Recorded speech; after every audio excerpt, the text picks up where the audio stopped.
Hey everybody, this is Rydo and we're back to another live stream of Yu-Gi-Oh! Master Duel and video game news. Today is Friday, November 3rd.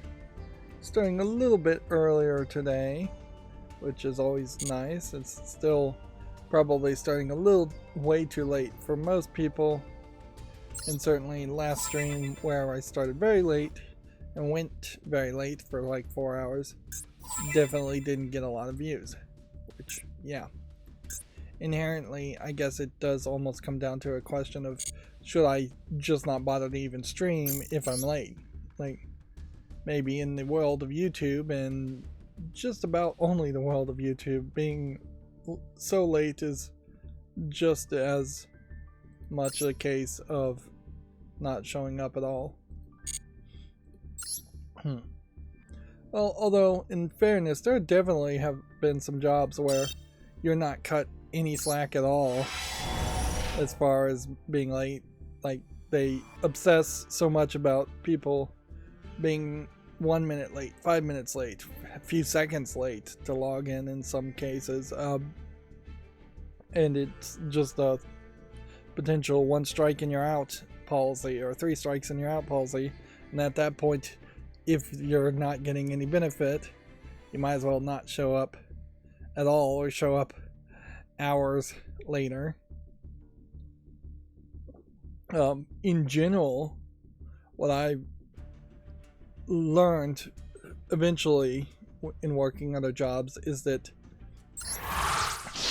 perfect attendance, the things that you are brainwashed to believe in school, because school is literally just trying to brainwash people into being good workers, at least in a capitalist society like the United States it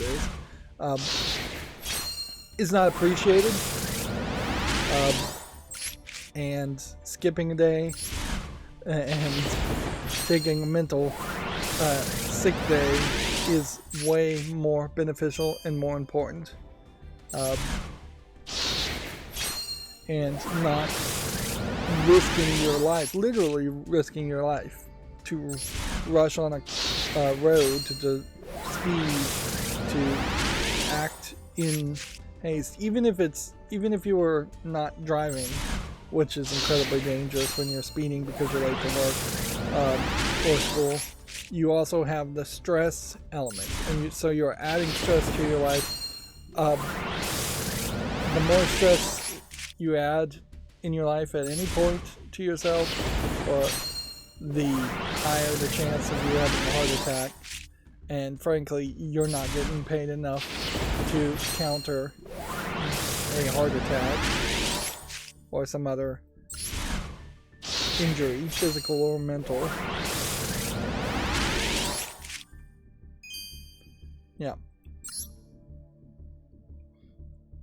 So yeah, be very flippant about it, is what I eventually learned as far as working jobs. I mean, that doesn't, of course, apply if you own the business, but I guess if you own the business, you can be pretty flippant about that too. COVID certainly highlighted that quite a bit, as far as just how much of a lack of willingness a lot of people had to staying home if they had COVID, or if they were sick of something else, when really you should stay home. And finally, that message got talked openly about, hey, if you have a cold, you have the flu, if you have anything contagious, whether it's COVID or not, whether you believe in COVID, whether you believe in masks or vaccines, please stay home. Please don't risk infecting people, or even irating people, making people irate because you look sick and you're around them. Work from home is definitely an aspect of that too.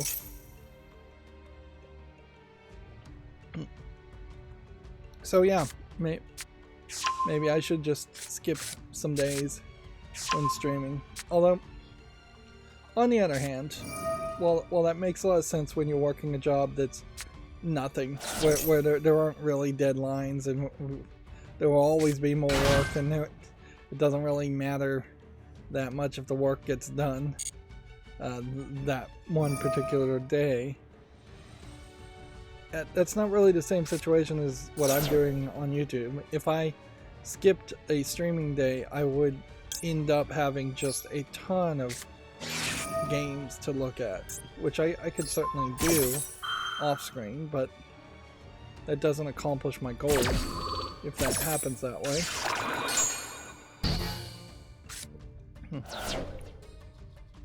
So I would just be making more work for myself later. And if I start to really think about how these live streams should go, I'm gonna eventually just start to think about getting rid of like Yu-Gi-Oh completely. Like Yu-Gi-Oh and in general just collectible card games. I do like to play a collectible card game fairly consistently, but to get all the dailies done on this compared to doing the dailies on the other cell phone games that I'm playing, like, it's a lot more work, it's a lot more repetition. If you compare the level of engagement, the level of entertainment, and the amount of time I'm putting into playing Memento Mori compared to Yu-Gi-Oh! Master Duel, it's kind of a night and day difference. And I think that'd be true with Yu-Gi-Oh! Master Duel and almost any other cell phone game that wasn't a collectible card game. Yeah, I'm probably spending maybe an hour a day playing Memento Mori, where I'm spending 4 hours 3 times a week. So divide 12 by 7, and it's closer to 2 hours a day. With some rough math. Or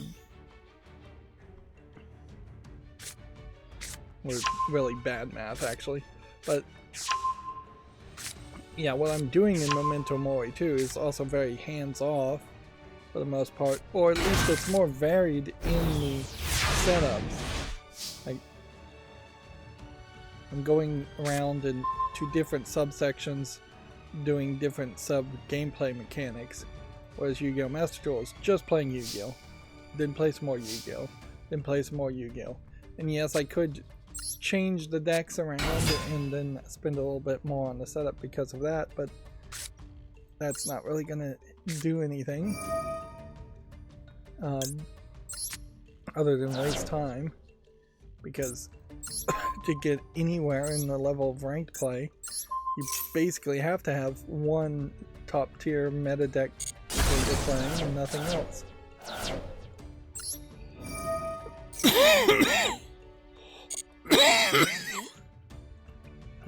And as soon as I start talking, I always start coughing.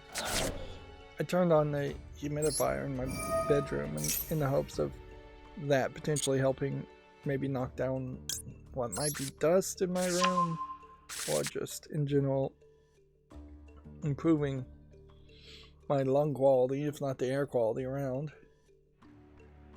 Okay. One of these is stopping me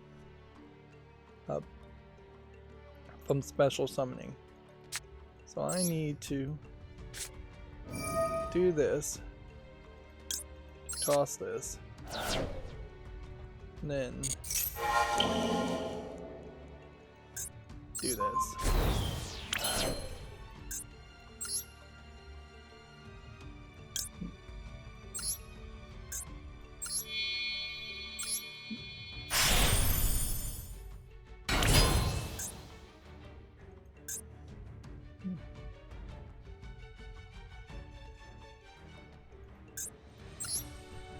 I guess what I want to do here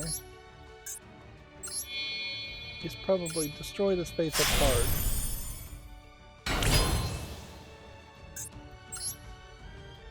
and then attack and get to Zeus.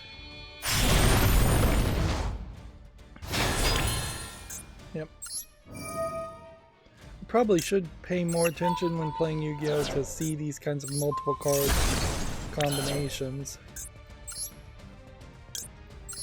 and where they, how to counter them.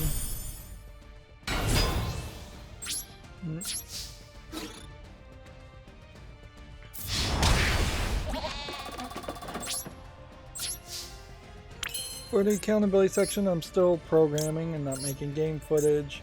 I feel like I made a decent amount of progress yesterday as far as programming, but a lot of it still is going around and just rewriting code a second time, a third time, a fourth time, trying to optimize things, trying to get it to work perfectly every time, trying to test things. In particular, when connecting to OBS's WebSocket protocol, trying to make a way to make sure it always disconnects all the previous connections if possible. And I think I finally figured out a way to do that. And then I was trying to figure out why the session duration in OBS's WebSocket menu stops exactly at 59 seconds, which eventually, looking into the code, I'm almost 100% sure that the problem is actually with the code of OBS WebSocket, which leads to the main frustration that I've had throughout pretty much the duration here. Is every time I've tried to seek any kind of interactions or communications with programmers, I'm running into a bunch of jerks, for lack of a better term, and nobody who in any way wants to be positive in any form factor at all. And I think I'm learning that I hate dealing with programmers, at least in this format. Perhaps this is a thing in particular about GitHub, but yeah, I don't know. I may just really be running into some bad luck in general. So much so that I swung back over to ChatGPT, which phrases things way nicer than I would. Which, it's funny, it's like the ChatGPT thing can write things there, and had ChatGPT write a standard footer disclaimer on any post I put going forward, just saying, hey, you know what, I don't want you to I want a real answer to this question that I posted. I don't want you to challenge me on the premise or ask me irrelevant questions that have nothing to do with it. I can assure you I've read the manual if applicable. It's like, I'm not an idiot on the subject, those types of things. So I phrased it kind of roughly that way to ChatGPT, and it wrote it a little bit nicer. ChatGPT in particular, at least the version that I'm using, seems to really know how to make everything sound a little bit nicer. And it just throws in, I guess, good manners. And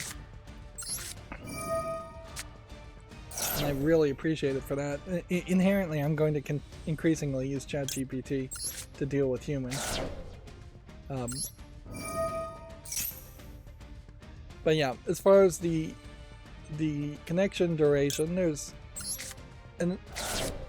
unless I'm just smoking the ganja, like, there's almost 100% chance that they are not implementing a Qt timecode correctly.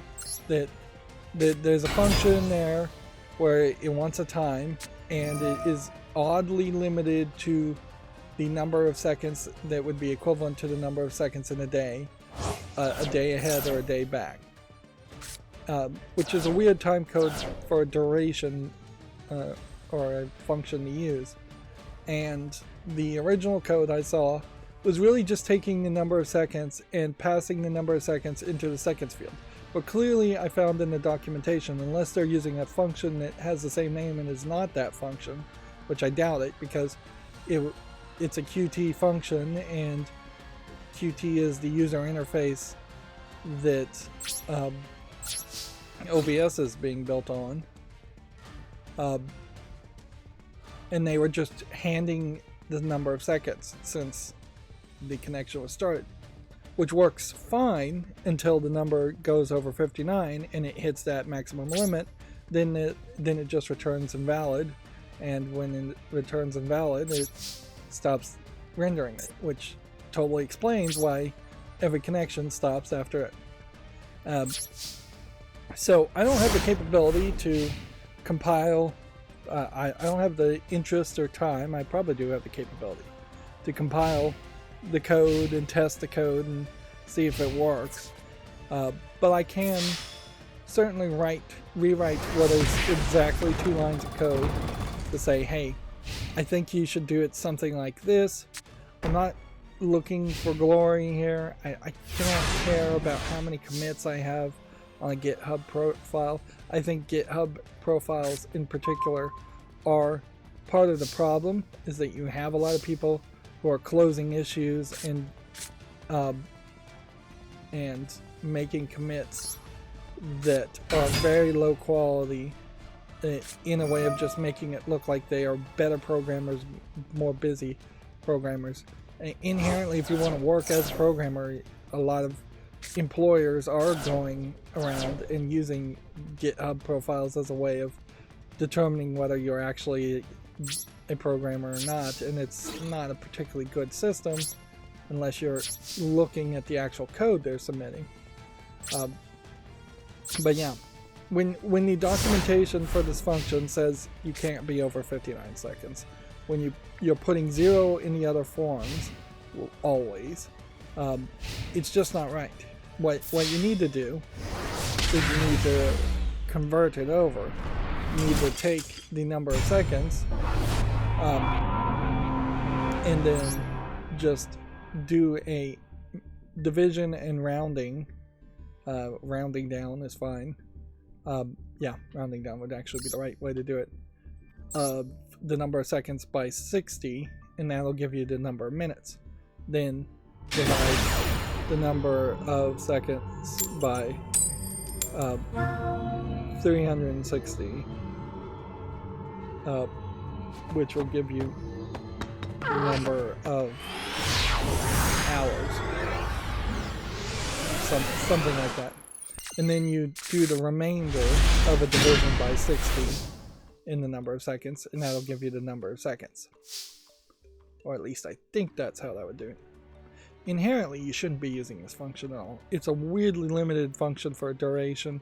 It's a weirdly limited function even for a date time class. And I just don't know why you would limit yourself to only 24 hours ahead or behind. I probably didn't explain the math right there.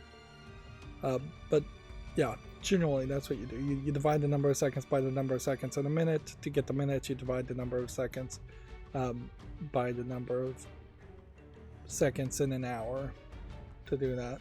And then if you were going to go even further, you would divide it by the number of seconds in a day, all of which could be done fairly easily without using the UT function. The time function is not, in a duration, really implementing anything weird. Because initially, the number you're starting with is just going to be the number of milliseconds since the Linux epoch. That's how time almost always is set up.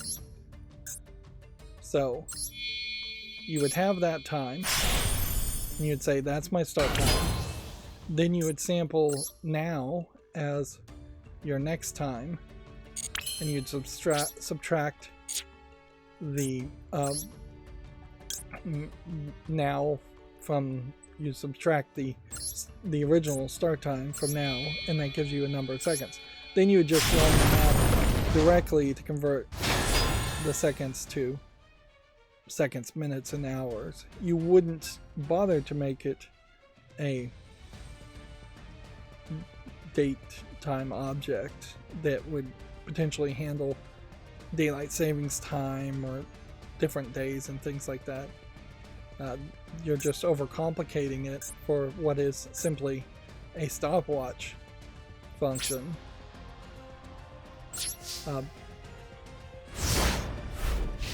So yeah, you really shouldn't be using the function at all, but I rewrote the code using the function, which still inherently means it will stop after 24 hours. Which is, yeah, come to think of it, it would be better just to get rid of that element completely and roll your own code. It's so weird to have a function like that at all.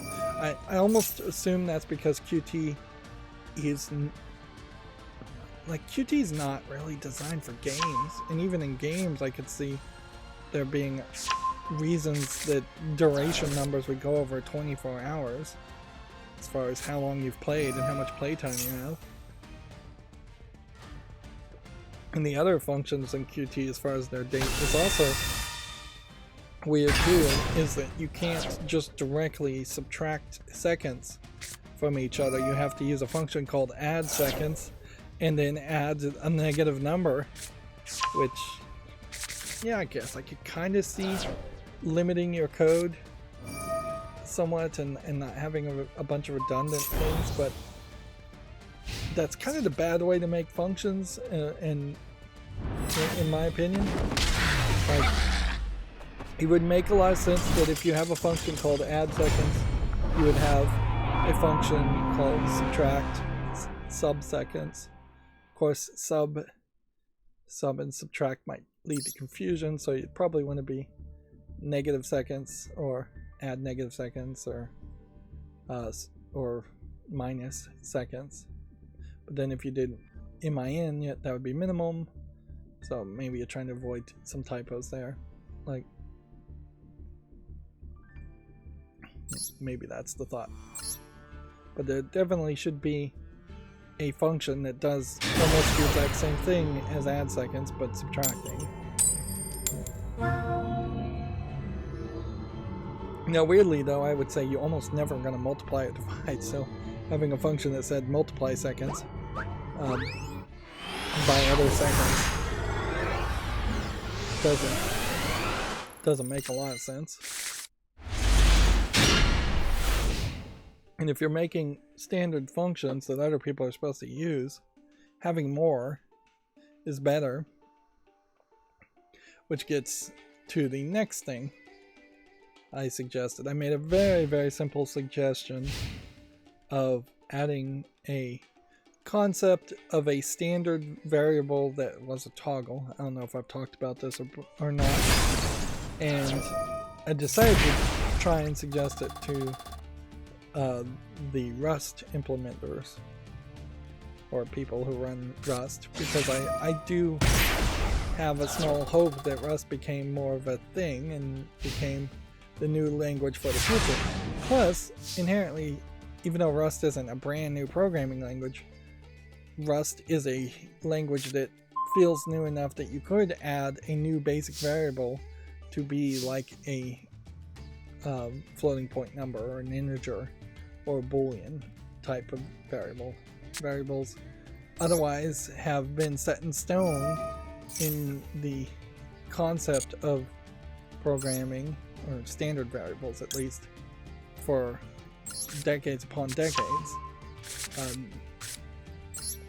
And even the idea of a toggle does play on an idea that maybe there should be some transistor circuitry in the machine code to add support for a toggle to be more efficient. You don't need it, but it would make a lot of sense. And inherently a toggle is a T flip-flop switch, things that are totally inside the electronic machine components of a CPU.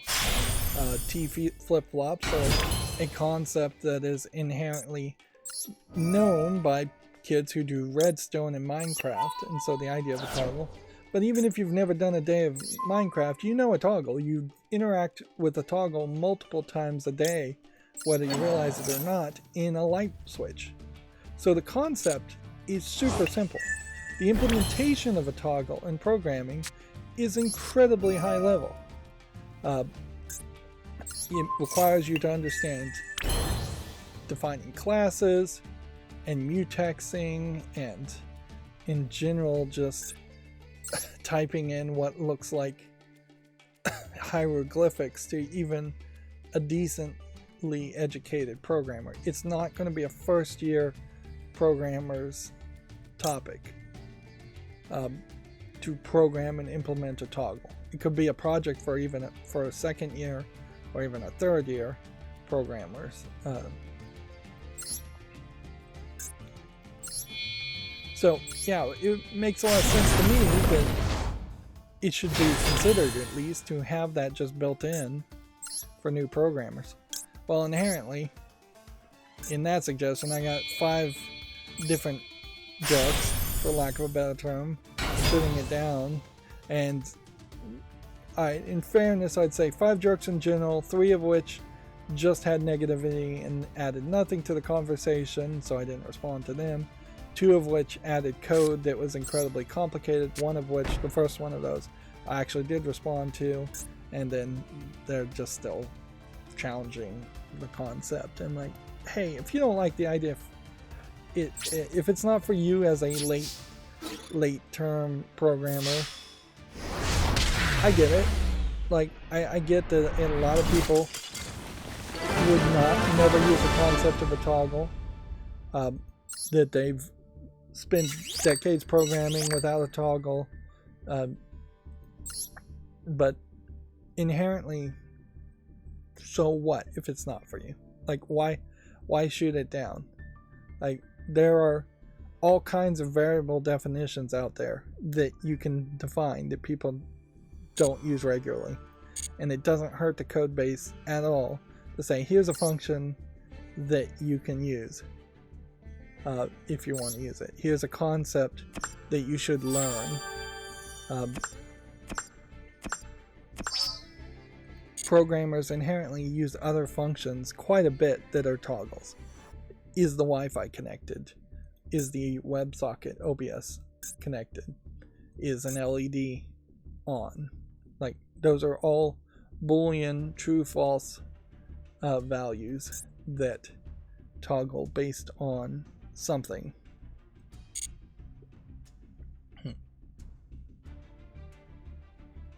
But yeah, so once again I ran into people just shooting down and shouting down things, and inherently that's what I'm always hoping for and never finding in GitHub too, is that I'm never finding anybody who's open to any new ideas that there isn't their own, and or I'm always running into just trolls.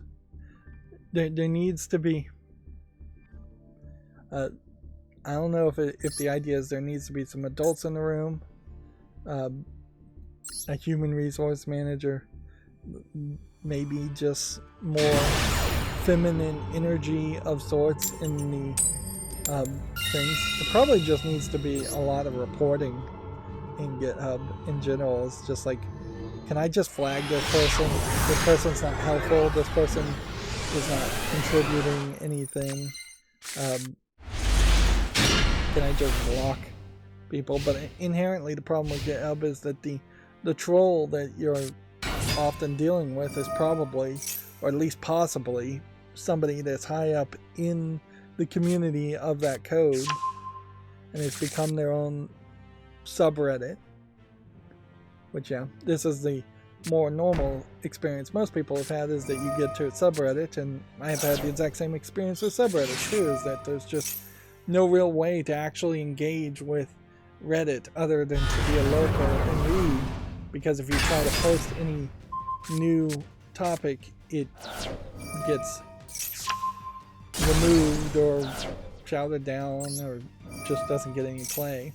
The only time I've ever had any slight success in a subreddit is if the subreddit is particularly small and the moderators are extremely lackluster and not trying to moderate the site to death, the subreddit to death.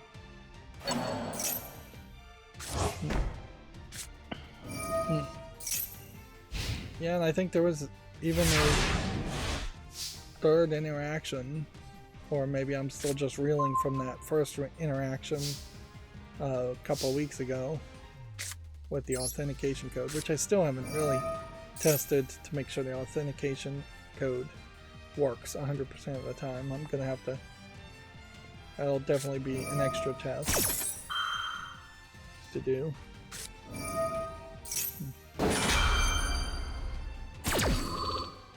Yeah, as I'm working on this ESP32, I'm also going to potentially need to shift over to a newer version of the ESP32 and try to make sure all the programming works on that instead of the older prototype board I have, which is too old now to really be using. Which, yeah, that's not much. It's been $10 to order another circuit board. I've still spent a lot of time trying to figure out some way to try and make the process of programming and soldering to the ESP32 chip as easy as possible. Yep. There's these little surface mount hot plates for components, and I'm wondering if I could find a way to heat just a couple spots and put solder on those spots without having to use a soldering iron. Probably not. Like, inherently, if you're going to solder wire through a through-hole component, which is really the only thing I could do, you are going to end up having to use a soldering iron. I don't even think a soldering gun is actually going to work.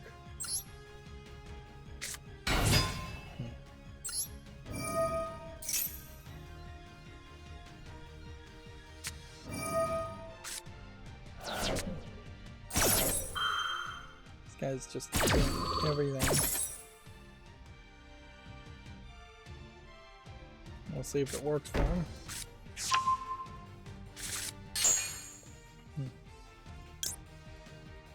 But yeah, it really is potentially going to be a nightmare situation if I got a bunch of orders.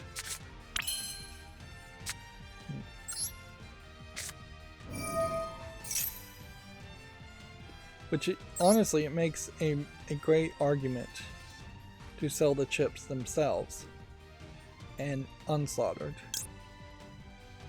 instead of selling the final product. Yeah, sell a final product too, but having an option where it's just like, hey, I know a lot of people here aren't going to really care about the pre-made on-air plastic sign element, and people can just do their own wiring and they can do their own prototyping. Inherently, what I'm making is the code. I'm programming the code and doing as best as I hope I can do. There are some levels in which I could probably do more to try and encrypt the code and protect the code, but I don't think I'm gonna spend the extra energy to try to do that. Because my fear is, if I did try to encrypt the code, I would have to go outside the Arduino IDE, and I would have to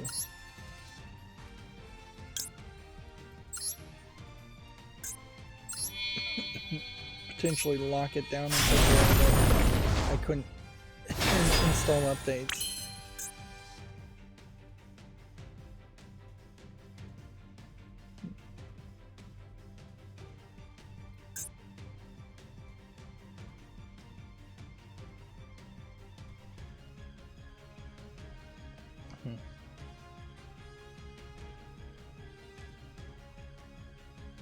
This one can't be destroyed by card effects, so then the question here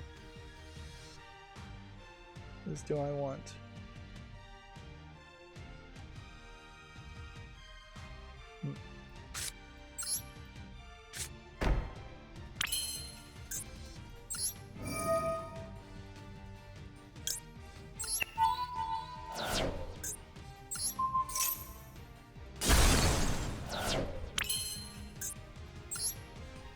Let's see, let's hope that was right.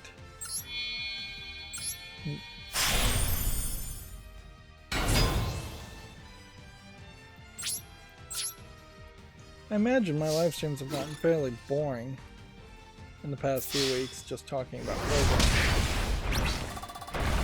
It's either talk about programming or talk about Star Trek Lower Decks, which I'm still playing on my phone, and they're still doing their thing, or talk about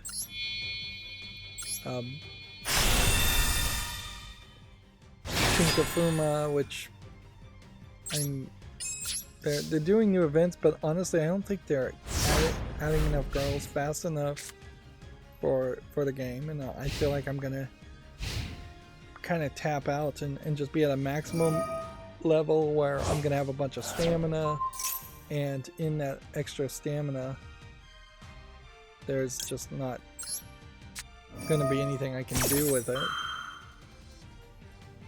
Like there is a mid-game or late-game aspect to Tinkafuma that might be missing. Plus it's an adult game, which makes it pretty lackluster anyways.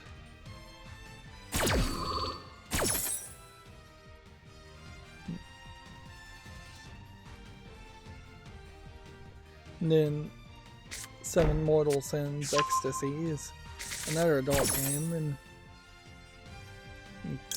making some level of progress there, but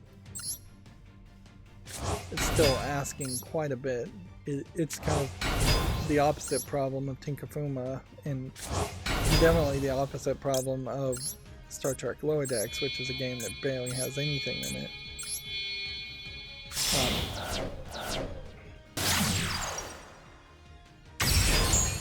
Which mostly means then I'm just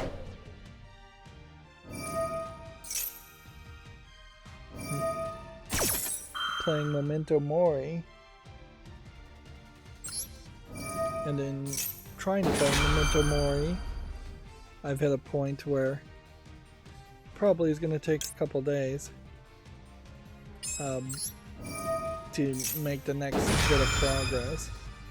It is really much a struggle to make progress in Memento Mori since it is an idle game. It's a struggle even for idle games to make progress in it. You just hit a lot of gatekeeping in a lot of places where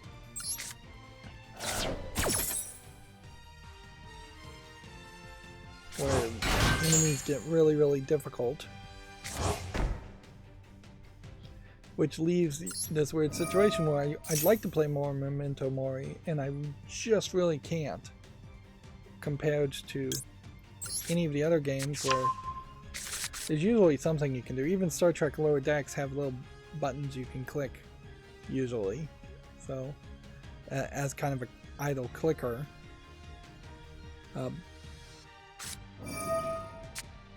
So yeah, there is no stamina system in Memento Mori, whereas almost every other game has a stamina system, which is interesting. There are events that have tickets and you can only do so many of the events per ticket, but for the most part, the actual gameplay parts that are automatic in Memento Mori could be played over and over and over again, and you're in fact encouraged to play them over and over again. And you will win just by playing the same battle over and over again because of the randomness of the battles that occurs. It's not just a simple math calculation.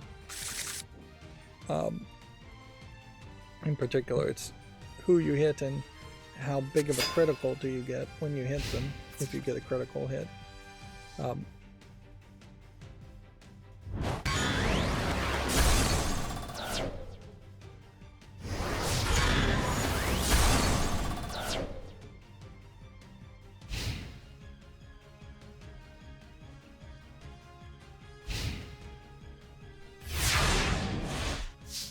It's kind of interesting. It's taken me just until now to realize that Memento Mori really does just have no stamina system. I wouldn't have really thought of that until just now.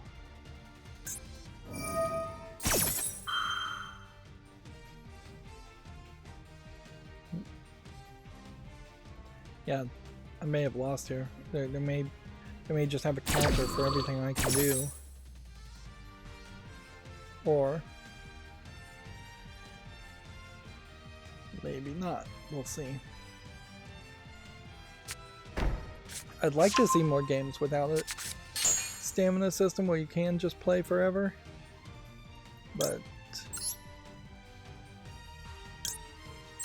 I'm not sure that games work that way, particularly mobile games, because inherently what that does is it makes Memento Mori only get people purchasing for summons, and there aren't that many summons in Memento Mori either as a gacha game, and instead it wants you to get the same characters over and over again to level them up more in exponential amounts needed.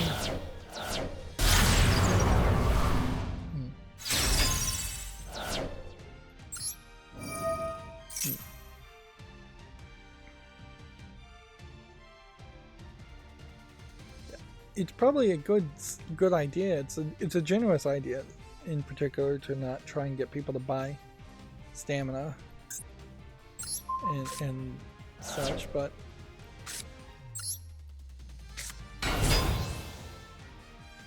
yeah, I don't know if it really works.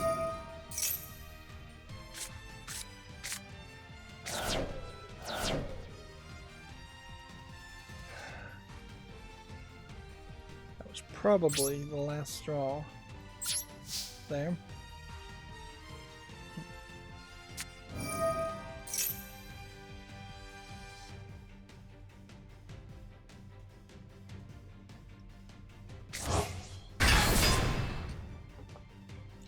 Yeah, as far as the programming goes though, if I can't fix the connection issue because it's a bug that either won't be admitted by the program or exists or that they created, and if I have fixed the disconnect issue, the remaining issues I'm seeing is it seems like sometimes the file system, little fs may be too new of a concept, and maybe I should go back to SPIFS code and use that instead. But yeah, it does seem like the file system on occasion just doesn't like to read the configuration file at the beginning.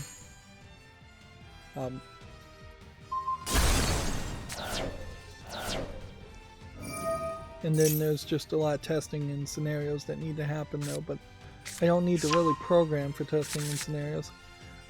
Also, my advanced scene switcher macros that would integrate with it need a little bit more programming, because after the initial handshake happens and you connect to it, it needs to send a signal to both OBS and the plugin advanced scene switcher in OBS to say, hey, what is the current state? Are you recording right now? Are you streaming right now? I could potentially ask what is the current state of the output instead of asking two things, and I might experiment with that. That would save one cycle, because inherently I am just sending these codes as individual messages. You could send it as an array. I spent probably 2.5 days working on that amongst other things, and I could not figure out how to properly format it to send it as an array, as one message to say, hey, as a batch, do these things. Which, whatever, who cares? There really isn't a big difference between 2 messages, 3 messages being sent when you first connect, and 4 or 5 messages being sent. It's just going to happen. Plus, that allows for a level of optimization kind of the way everything loops and cycles, in that you're just doing one thing at a time, you're expecting one message at a time, you're waiting for that message, you're not getting potentially out of order for that message.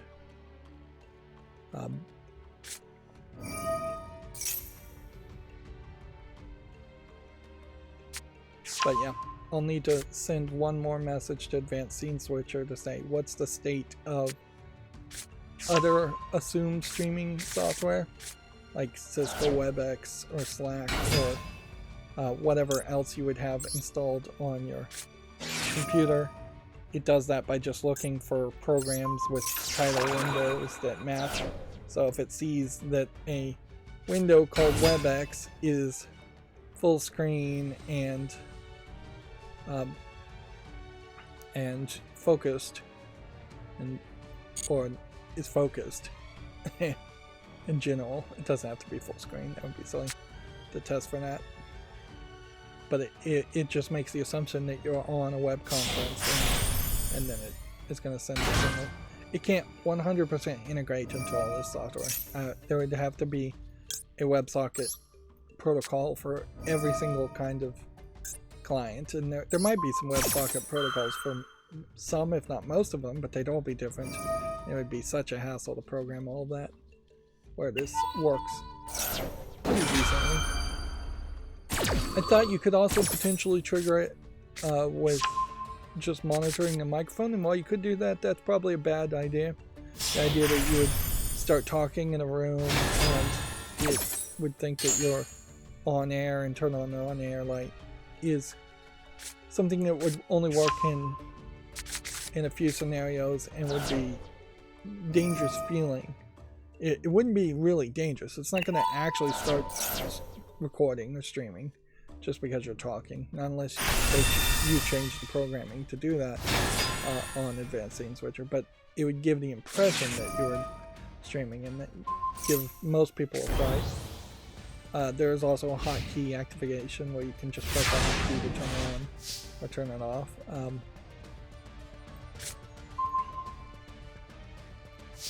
But yeah, there's not a ton of other ways in which it makes a lot of sense to activate the on-air screen. You can program anything you want through Advanced Scene Switcher, and if there isn't a condition already in Advanced Scene Switcher, you could ask for it, and you might very well get it.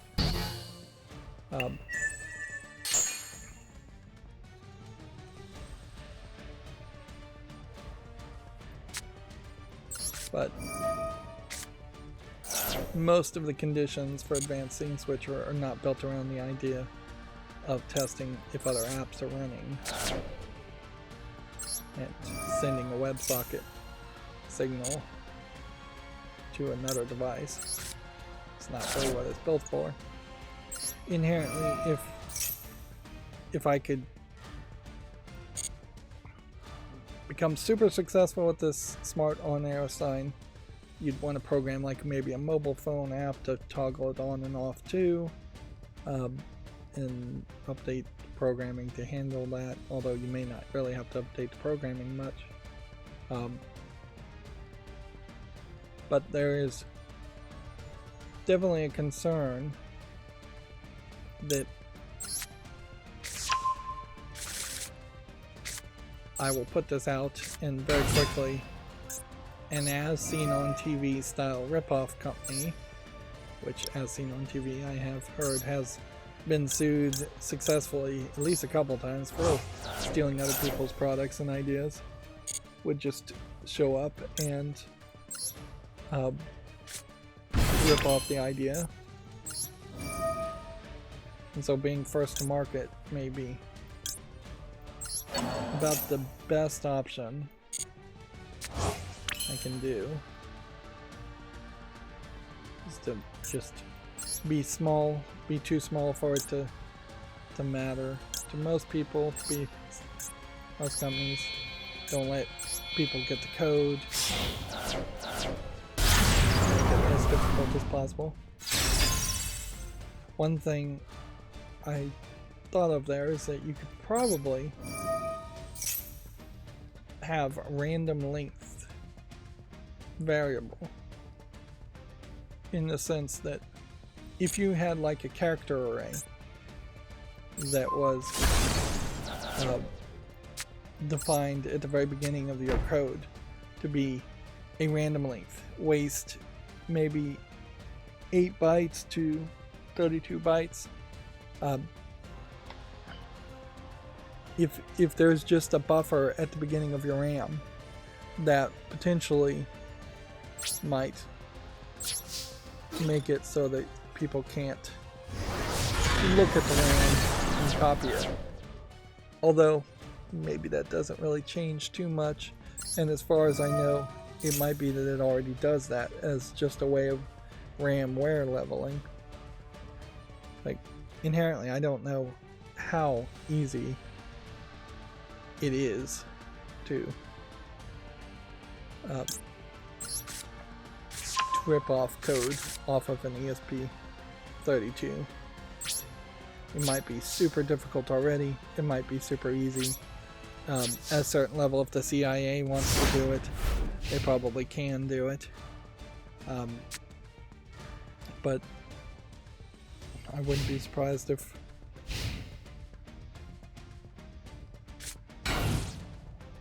other people can do it too.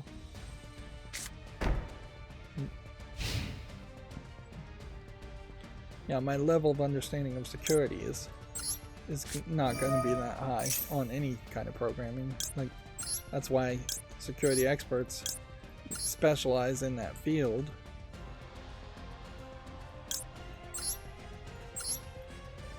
Because they just, hopefully, if they're actually doing their jobs, are thinking about computer security all the time. That being said, a lot of security experts may also just be really good at going to school and getting certificates in education.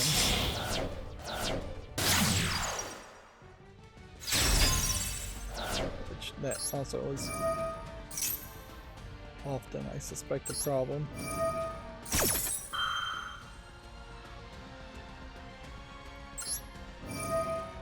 I really haven't said anything about video games today.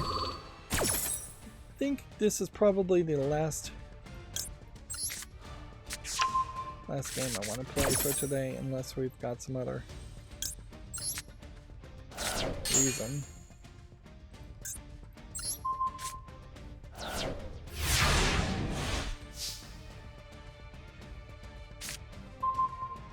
Let's see.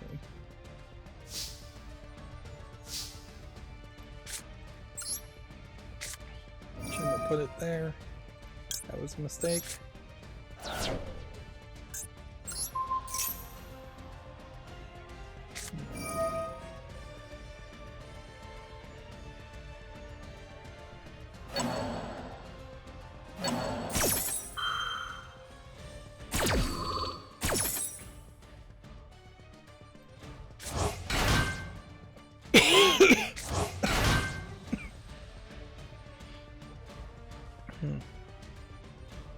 Here we have Marvel Snap doing their own lo-fi beats to chill to, which honestly, that's the most relevant Marvel Snap has been in months.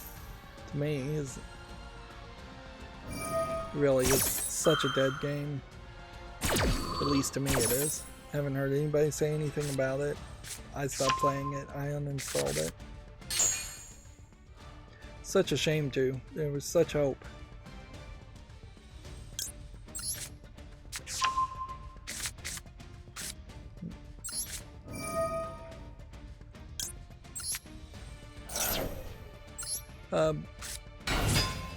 I'm still playing around with the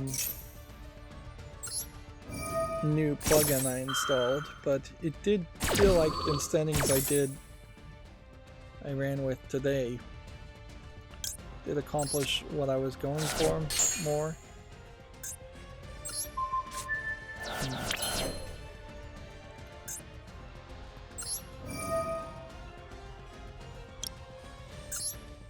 Which, yeah, I definitely appreciate. that idea of I've lost my train of thought. Just wing.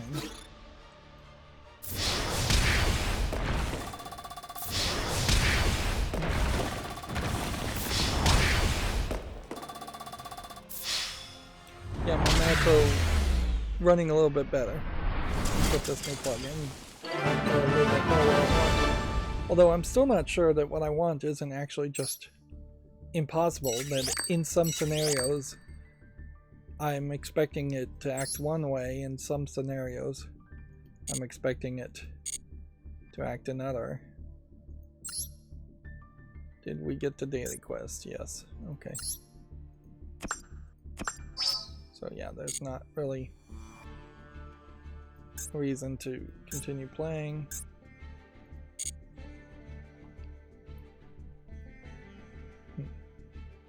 But yeah, I still am going to have to move things around quite a bit as far as how the macro runs. And I hope I fixed the problem with what was going wrong with macro as far as opening all the new games on Steam, and that it was messed up. It was looking for a unfindable name of a game that would never be found, and thus it was just going on further and further in the background. So the macro today ran and did open a ton of old tabs that I took the extra time to close. BlizzCon apparently happened, and Phil Spencer has appeared at BlizzCon and telling fans that Xbox will, quote, empower Blizzard. Microsoft's head of gaming. Head of gaming isn't actually the official title. Here you can see he's the CEO of Microsoft Gaming. Perhaps in news reporting it is better to use the real words. See, I almost wonder if scientific journal writing and scientific paper writing might be a better standard to aspire to as far as video game journalism, and just use a very small subset of keywords and phrases and use the accurate description at all times and don't be flowery about it. Like, Phil Spencer is the CEO of Microsoft Gaming, I believe, subdivision of Microsoft. Not subsidiary, I don't think. It's a nice stage. There is something that gets me, certainly, about the stage presence and presentations when it's a big stage with giant presentation screens and lights and all this, and it has this just rock opera feel to it, and then you get some of the other announcements where the stage just seems really small, and it just feels like there's no reason for there to be a stage there at all. It just doesn't have that big feel, that big presence. Now, noticeably here, looking at this stage, it also seems like they've learned some lessons here, and you've got no steps up from what I can tell on this side, and probably this side, and I suspect this guy hiding in the shadows might be a security guard. Yep, that is a security guard stance. Arms bind is back in a vest, possibly a bulletproof vest. Foot's ready to go. I am pretty sure that is a security guard, if not to stop any stage jumpers who got on stage and escort them off. Although noticeably, you could just have hidden him more if it was that. He could also be here to protect Phil Spencer. I wouldn't be surprised if we never hear about it, but there might be some active threats or on Phil Spencer, and that he might be bulletproof vest ready to jump in front of a bullet, although I don't know how much that would really work. Let's see if we look at this thumbnail too. I wouldn't be surprised if this entire presentation is actually pre-recorded too, but that would lose a lot of pizzazz. There's one thing, there's this old theater, yeah, you can see there's a security guard standing there. There's this old theater, that may not be a security guard. It could be the presenter that announced him. Take a breath. Get the sentence out. There's an old theater trick called Pepper's Ghost Magic Trick. And a politician would do that. He would literally be kind of under the stage, and his image would be projected onto a like 45-degree angled piece of glass, and it would look like he was on stage presenting, but in reality he was in a different position. And yeah, I could see doing something like that by default, and just that way, if somebody did point a gun at you and shoot you at where they think you are, they wouldn't hit you. Although also, if you had a laser sight and you shot the laser, you'd probably hit the glass and it would start reflecting. I don't know how many snipers would have lasers in it. This is a really big audience, and he is in front of the audience. I would have to assume people that go to BlizzCon these days are doing it either for complete collections of World of Warcraft mounts, or for or whatever other goodies you get at BlizzCon, or just out of habit that this is the thing they do. Like, inherently, I don't know what is fun to do at BlizzCon. You probably aren't playing new games. You probably aren't playing games you can't be playing at home. You're probably not seeing anything other than announcements, so it would have to really just be hanging out with your friends. Yeah, big stage, lots of room between Phil Spencer and the front of the stage too. Standard, not quite professional enough dress here. Black vest and black t-shirt. It wouldn't be that hard to force people to wear, hey, a black button-up collared shirt. Just take it up that one step. Get some slacks instead of jeans and a button-up collared shirt. Take it to the next step. You don't have to have a tie in video games, that's fine. Although there is something to be said about the CEO of a place wearing a tie.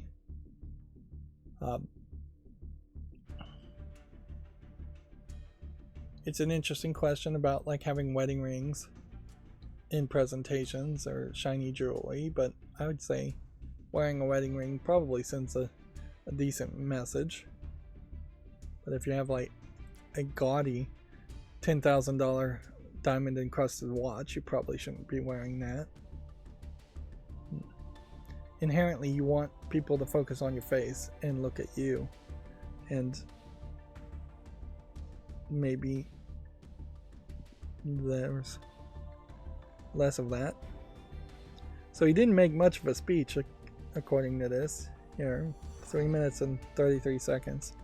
I didn't have the audio on to hear what he was saying, but it's not super surprising that he would get on the stage just to say hi and really not have anything to announce, because it's been such an effort to do the merger. Now the next part of the announcements is probably going to be just lots of layoffs and reorganization mess, and it'll probably take 3 to 4 years before they even start to get their footing as far as what they're going to do with Activision Blizzard properties. Employees may very well be long gone by that point. Let's see. Insomniac Games, why did I have them open? I may not have had them open. So I just did my middle mouse click button and yeah. No.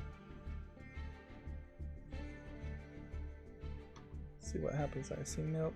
Yeah. It feels like that just opened a new tab. No reason. Anyways, GameDeveloper.com has this article. Ukraine has called for a boycott of a game payment firm Xsolla, Xsolla, over Russian operations. Quote, right now your customers' money flow and support the Russian military machine. Which, yeah, I'm a little surprised we haven't had more cases and stories like this, because there's always been this thought, maybe some of this is just not true, that Russian game developers and trolls had been developing games and to fund themselves and fund Russia in general, or fund the Russian government and military in general, with a lot of the terrible games that get Steam Direct listed. And that's why there's a oddly high number of Russian language games that are bad too, or bad games that support Russian as a language.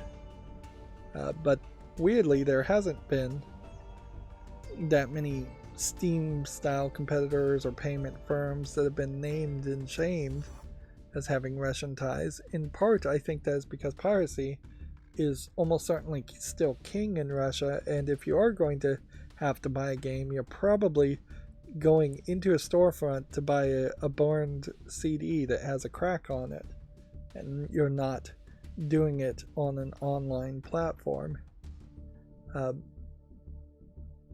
And since in contrast, since China hates video games, there really isn't a platform there that could be directly funding money into the military of China, although basically all money going into China is funding the military of China. Certainly it also has become a case where Ukraine has been a big deal for long enough now that it's become kind of old hat and commonplace, and people are losing focus on Ukraine and now focusing on Israel and Palestine, and you are effectively,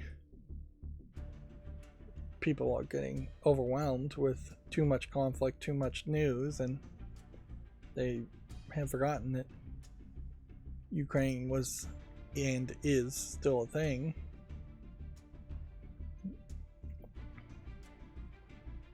Moving on, we have a Video Games Chronicle article here that says EA CEO believes it will benefit from Microsoft Activision's deal. This is another one of those examples where on my third monitor I can clearly see black lines in stripe on this EA logo, but on my main monitor that I'm looking at it, which is my second monitor, actually my secondary monitor, it is almost 100% pure red here and here, and then I can see just slightly darker red down in these sections, where it's night and day difference here. I wonder if that's because one of these monitors might have a different color palette. That's something I should investigate. It might be that my third monitor is showing me what a TV might see, and my second monitor is showing me what a computer might see as far as a wider color dynamic range. It also is definitely a case that my second monitor has been modified to blow out colors and just be bright, colorful, whereas the third monitor has not been calibrated in any way, and so it is very dark reds, not bright cartoony reds, which I prefer the bright cartoony reds. All of that is probably a very roundabout way to show I really don't care what the EA CEO believes in general, which this is just him being caught in quotes to say he believes the Activision deal will benefit him, which of course you're going to say it's going to benefit you or not affect you at all. If you're going to say anything, mostly you probably just not going to say anything. Inherently, EA is only going to suffer when people stop buying EA Sports games, which maybe they will start suffering so much now that they don't have the FIFA license, but I bet football fans are still going to keep them in the red, in the black, whatever, yeah, in the black as far as profitability goes. Microsoft employees are reportedly losing free Xbox Game Pass Ultimate access. The benefit will be taken away from most staff, but not Xbox employees, it's claimed. Inherently, I bet most of the staff at Microsoft were not using the free Game Pass Ultimate access, and this definitely highlights that they are now at a point where losing a few hundred, even maybe 1,000 employees on their account doesn't matter. The only reason they would have really given free Xbox Game Pass Ultimate access is because it would bump up the number of people who have Game Pass Ultimate naturally, and it would be a way of getting over 1 million, so you can advertise that. And now they're not going to be advertising who has Game Pass Ultimate and who doesn't. Inherently, Microsoft employees shouldn't be playing video games if they're not working in Xbox, and even Xbox employees really shouldn't be playing video games in general.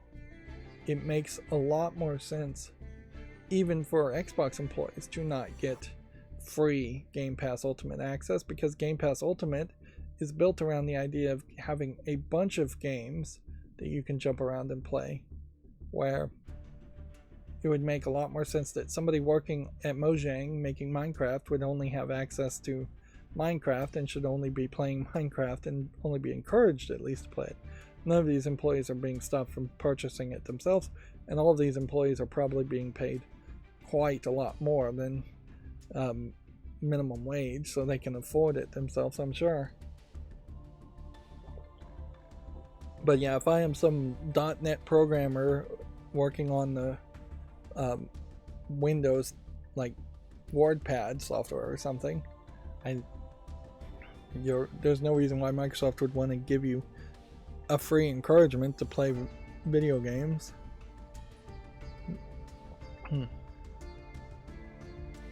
But also, it doesn't really affect anything. This bad press is probably not worth it. It's probably a dumb move. But really, it's not anywhere as bad of a press as the fact that they put out a full-page Call of Duty ad on the Xbox, and people are upset about that. Meanwhile, Modern Warfare 3 won't feature weapon tuning, according to Video Games Chronicles.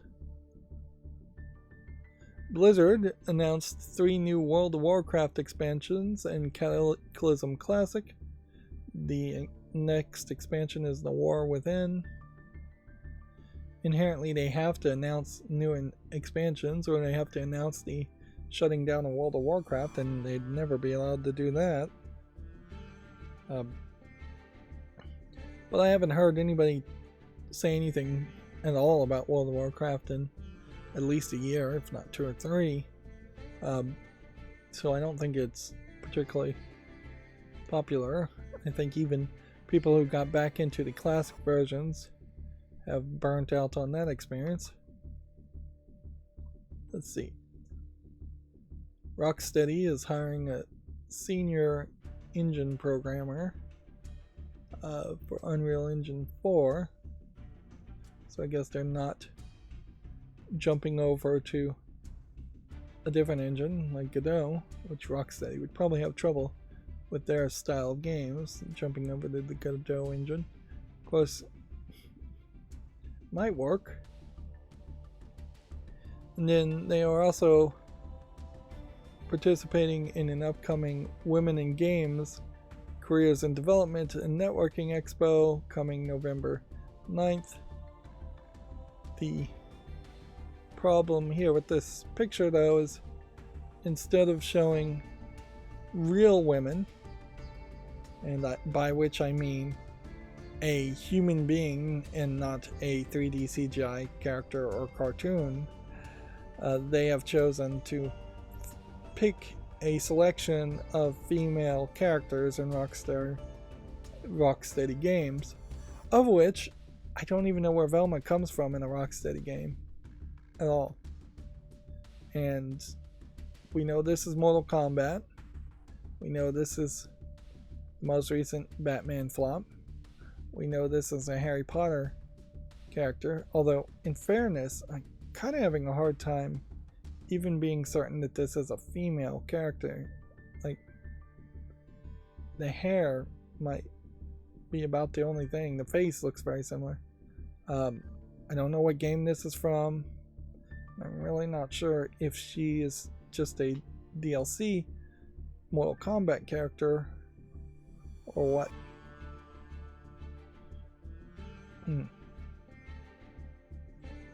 But notably, I chided Rocksteady on October 20th for doing their Black History Month of hiring a catering service with a bunch of black people and then having less than 20% black people at the table actually as employees. In best case scenario, this lady is black, this I think guy might be black, and then maybe that guy or lady is black. I would assume that's a guy. So you've got 3 people versus 1, 2, 3, 4, 5, 6, 7, 8, 9, 10, 11, 12, 13, 14, 15, 16, 17, 18. So 20% of 18 should probably be closer to 4 or 5 people. And food in general for Black History Month is not, as a buffet, is not really celebrating much about Black history. A lot of this food is actually arguably just Southern food too, not inherently coming from African countries or African history. So yeah, tokenism, representation in this case, and even worse, tokenism, representation in this case.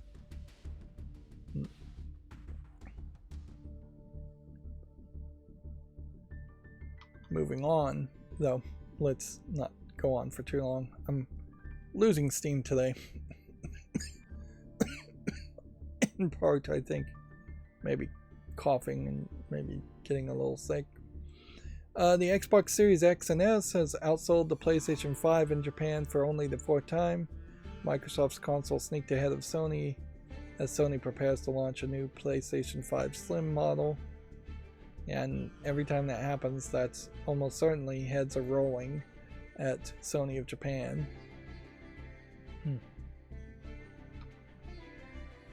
Let's see. Yeah, there's something weird that's happening here. When I middle click and the tab is next to pinned tabs, it is weirdly opening just like the last thing that was open.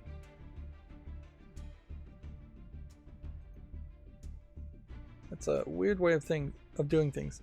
And inherently, I guess it probably means I need to jump over to like this tab that's on the far right and work my way from the right to the left, which is really what I'm needing to do. Is if this new plugin and the way tabs are going to be opened works, I need to start and just do it full Asian style. Start on the right and work to the left. Steam Deck put out the games of October, sorted by playtime, which gives us a interesting subset of games that are being played in general. Seeing that Baldur's Gate 3 and Cyberpunk is still very high, Elden Ring, Stardew Valley, Starfield fairly high, Vampire Survivors still very high, and then you've got some old staples like GTA 5 and Binding of Isaac, Red Dead Redemption 2, Skyrim, Diablo 4 moving up probably higher, No Man's Sky still around, it's surprising, Day of the Diver, Brotato I'm surprised is on that list, Slay the Spire, Witcher 3 Wild Hunt I'm a little surprised that's there, Hogwarts Legacy, Fallout 4, Hades, and Monster Hunter World. No big surprises there, and it really couldn't ever be big surprises as far as sorted by playtime, in that people would be playing some smaller indie game. Like you just wouldn't get your playtime on a smaller indie game, where something like Skyrim can be played forever, so no surprise that it's still high. Of course, that's hard information to also samples. To do it correctly, you would need to get the playtime of people playing that game in that month. Moving on, Video Games Chronicle says Activision is claiming that its huge Modern Warfare 3 file size is due to increased content, quote unquote. Last Call of Duty can take, the latest Call of Duty can take over 200 gigs, which, yeah, I would assume that's probably pre-rendered shaders for the most part in that. That's still something that needs to be considered or worked on. It's just a way to make pre-rendered shaders take up less space. Ubisoft teams with a mental health charity on player toxicity guidebook. The French developer and Safe in Our World are launching a playbook for victims and perpetrators. I'm not sure how I pronounce that word. Of toxic behavior within its multiplayer games. Although inherently, Ubisoft has never really been a high proponent of the idea that its entire player base is toxic. I mean, you kind of always have to give people a chance here. Let's read the playbook and see what it looks like. Good game playbook. What is this playbook? Toxicity. This playbook was designed for managing in-game toxicity, how to recognize it and avoid spreading it and protect yourself. Blah blah blah blah blah blah. Let's just skim all of this. So you get some percentages here. These percentages are not equal here. 71% of adult players experience abuse, including physical threats, stalking, harassments. 81% of adult players have experienced toxicity while playing online. And then you have a very small percentage of something different. Of younger players are quitting video games. For every 6 adult players, 5 have experienced harassment in online games. Now, personally, I don't play online games, but maybe when I'm posting to GitHubs or Reddits and getting harassed there, or dealing with toxic people, which I don't want to use the phrase toxic, but maybe that's the closest experience I've had. That was just dealing with other people. Inherently, I just don't think people could ever have dealt with people. Back when you were living on a farm and that you're dealing with maybe 5 people in a family, that's way easier than dealing with random people who you can't beat into submission across the world.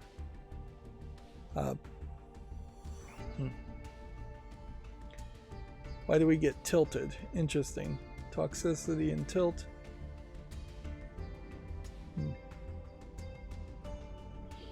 This doesn't seem too bad so far.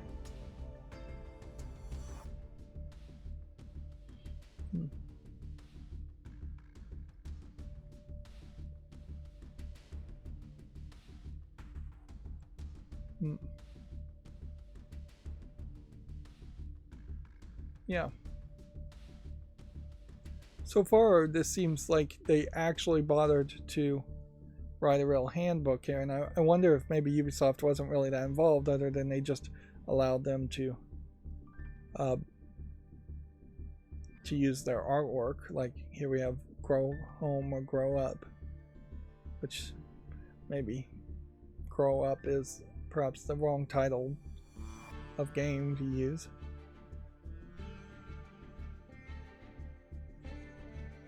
Now, there's not a lot here, and at a certain level you probably would need one-on-one counseling, like therapy, if you're dealing with this. But yeah, as a concept, this is mostly focusing on being angry yourself and dealing with anger. And at most, I would say this first page here with the percentages could be debated. But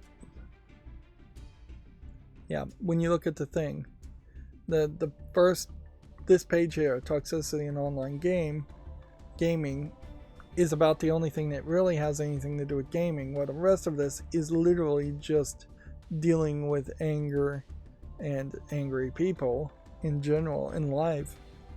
And so you could just get rid of the video game aspect, and you'd be just as good. Which, yeah, good on Ubisoft to possibly be the first video game company to, I assume, lean heavily on actual qualified mental health people, hopefully, and not put out just the ridiculous propaganda in general. Inherently, almost every other company comes off and gives off the feeling that they don't really want a solution or solve the problem.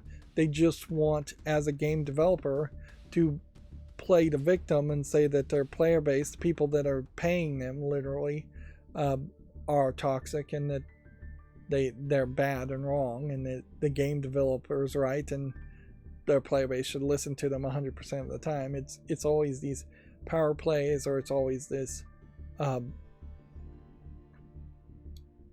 crazy pushing of extreme SJW mentality and thoughts. Yeah. Let's see.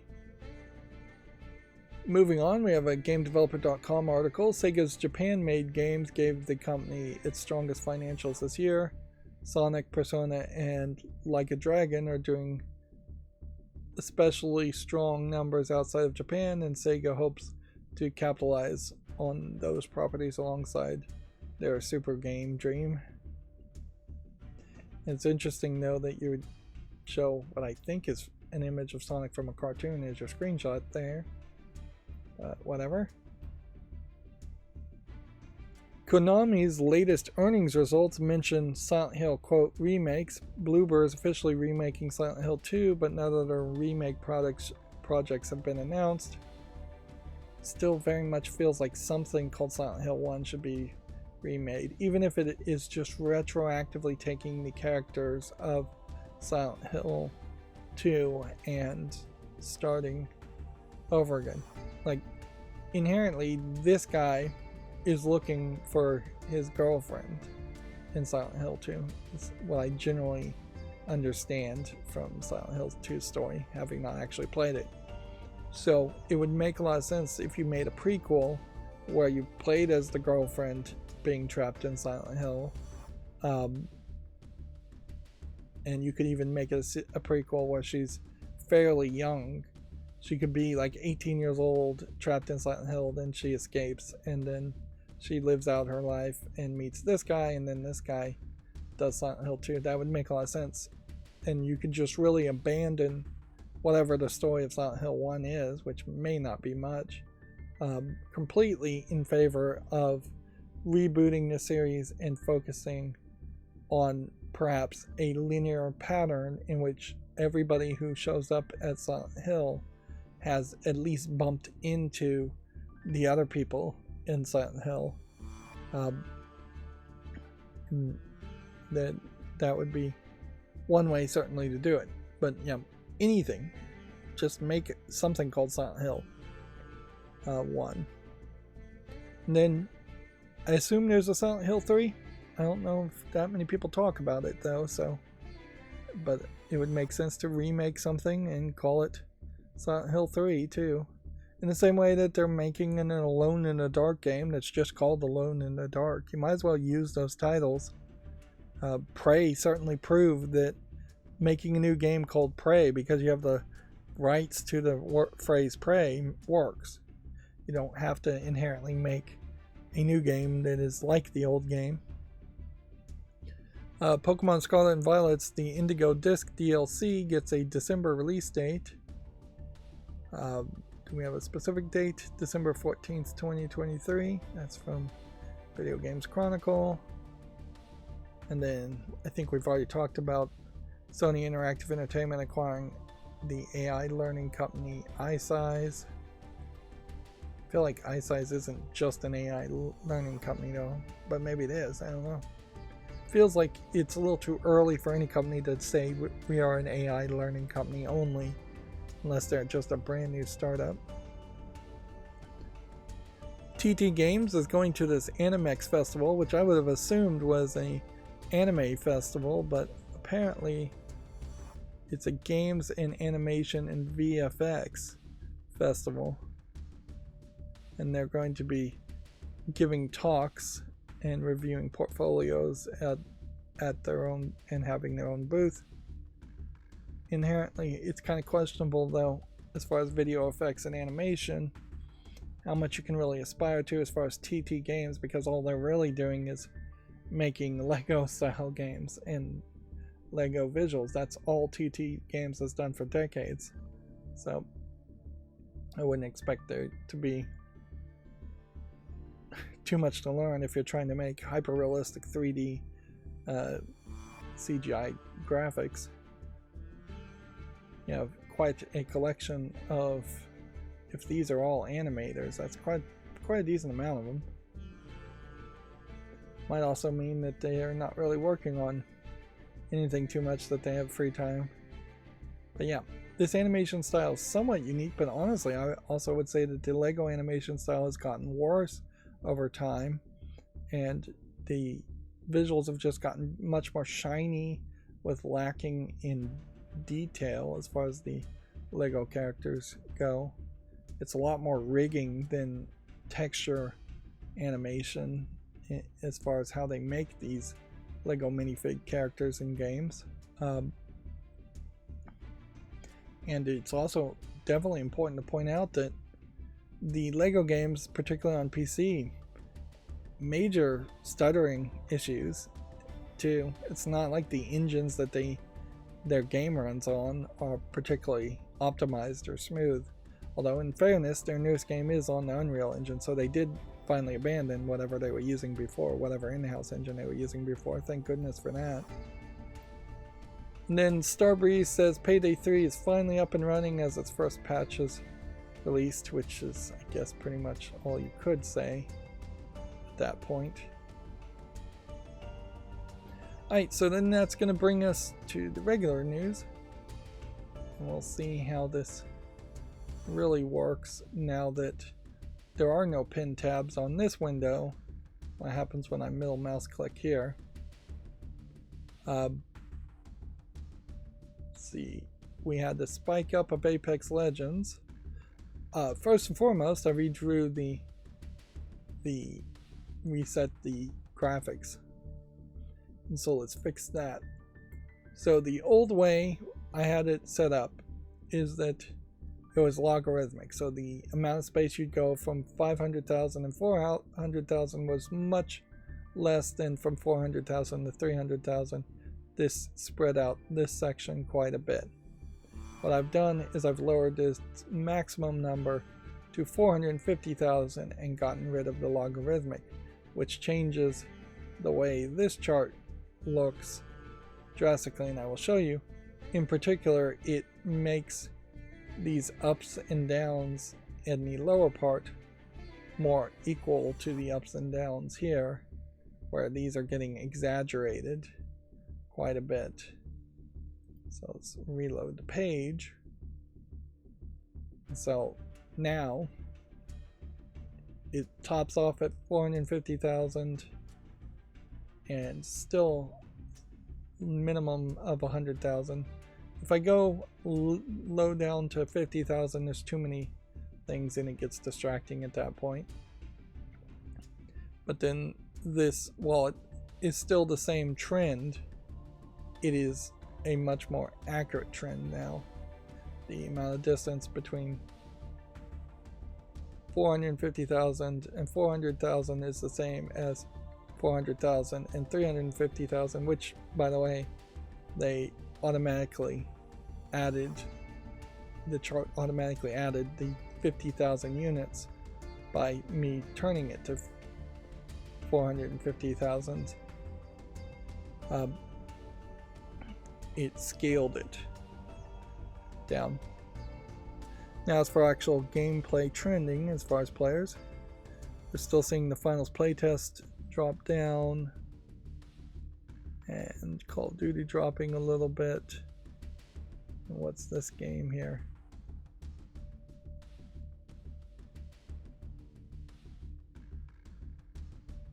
Rust.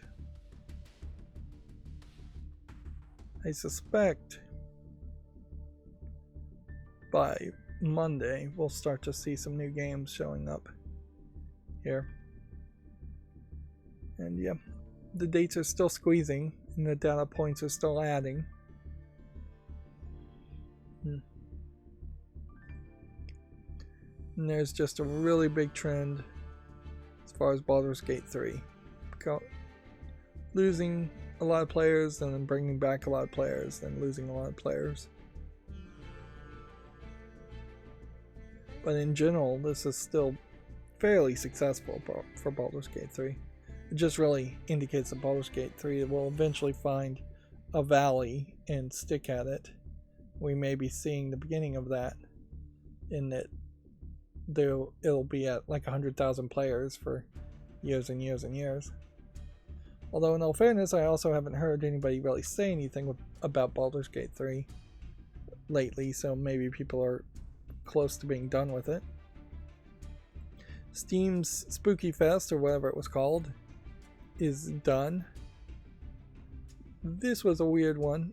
A Heroes of Might and Magic 3 crossover with World of Warships. Makes very little sense. As far as other things being advertised, though, there's not really any sales going on. I suspect we are saving up for next week, if not the week after, when we'll be close to November 25th. Like, yeah, closer to November 25th. We'll have our Black Friday's sales, or Fall Festival sales, as they call it. Let's see, what does this really do? Seems to me like it gives you just some items, and that's it.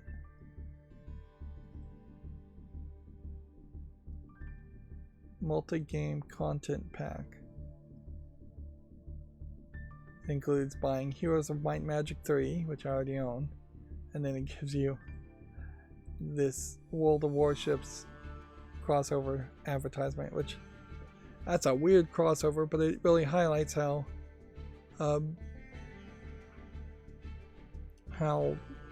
these more mobile style games, which I would say World of Warships is probably more of a mobile style game, do weird crossovers to just try and increase their player base. It's a free-to-play game with in-app purchases, so I'm a little questioning why you would even do crossover things, though. It doesn't. Why would Heroes of Might and Magic 3 developer be involved with World of Warships unless it's the same company, which it might be. And that might very well be the case, but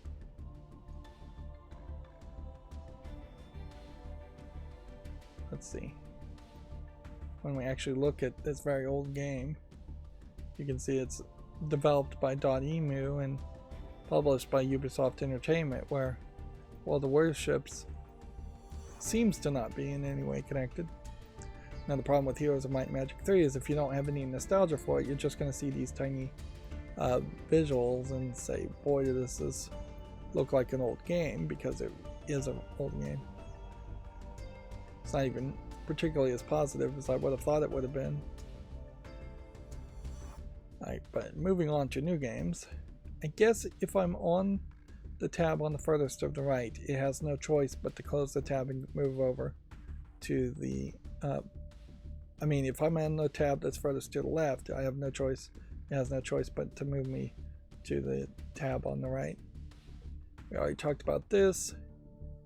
Millions flock to Fortnite as a new season takes the game back to Chapter 1. Fortnite OG is giving the players a trip down memory lane. You only likely do that if you have nothing else to offer, or if you're desperate. And I wouldn't be surprised if not Square Enix, but Unreal Epic Game Store, Epic is the name of the company, is getting desperate. I wouldn't be surprised if they're losing too many players in Fortnite and losing income in general through V-Bucks. BlizzCon 2023 live stream schedule and how to watch it is available at Video Games Chronicle if you want to check it out. It seems like there's 2 days worth of presentations, but noticeably it doesn't feel like much of anything that you wouldn't expect. It's just Warcraft, Overwatch 2, Diablo 4, Hearthstone, what's next. They could make, I guess, a big announcement and reboot Hearthstone, and maybe that would interest me in going back to it, but they probably aren't going to do that. We already talked about this story.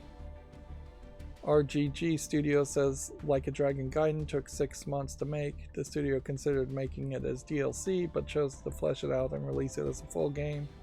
6 months to make a game seems like too little, but I guess I'll just hold opinion until it comes out and people review it. Apparently a cult 2005 first-person shooter called Boiling Point Road to Hell is getting a modern re-release. The game was one of the first open-world first-person shooter titles. Well, I certainly don't recognize it, but whatever. And we'll see, I guess, if other people recognize it and care. We already talked about this. And Alan Wake 2 Datamine reveals an apparent alternate ending and DLC content. A new gameplay mode and 2 expansions have already been confirmed by Remedy. Modern Warfare 3's campaign can be finished in 3 to 4 hours, it's been claimed. Which doesn't sound long enough, but not sure how many people really play the single player of Modern Warfare 3. The Scottish Game Awards have their 2023 awards winners. The Lemons co-creator Mike Daly wins the Lifetime Achievement Award. Let's see what else we've got. For art and animation, you have Skytales, don't know that game. For audio, you have Echelon, don't know that game. For best small budget game, you have The Longest Walk, don't know that. Best large budget game is Agatha Christie's Hercule Poirot, the London case winning, which I recognize Hercule Poirot and Agatha Christie, perhaps not the London case game. Creativity, you have Marion's Journey. For technical achievement, you have Viewfinder, which I do recognize Viewfinder as a puzzle game. Spirit of Scotland is Skytales. Pure quality is Blink in the Vacuum of Space. Best educational is Online Diploma Program, Game Design, and so not really a game. Best educator is a Dr. Thomas Hanley, University of West Scotland. The problem with this, I recall when they announced all this, was that most of the categories and the nominees were trying to be Scotland based, which made very little competition and had a whole bunch of people that games you wouldn't recognize. And inherently, I wouldn't be surprised if Dr. Thomas Hanley is part of this whole organization, and so they're just giving an award to their own person or somebody they know, and it is really not an award that is that well deserved. Inherently, you'd have to get students to nominate a professor for that kind of award to make sense as far as best educator. And yeah, I feel like that's just unlikely to happen.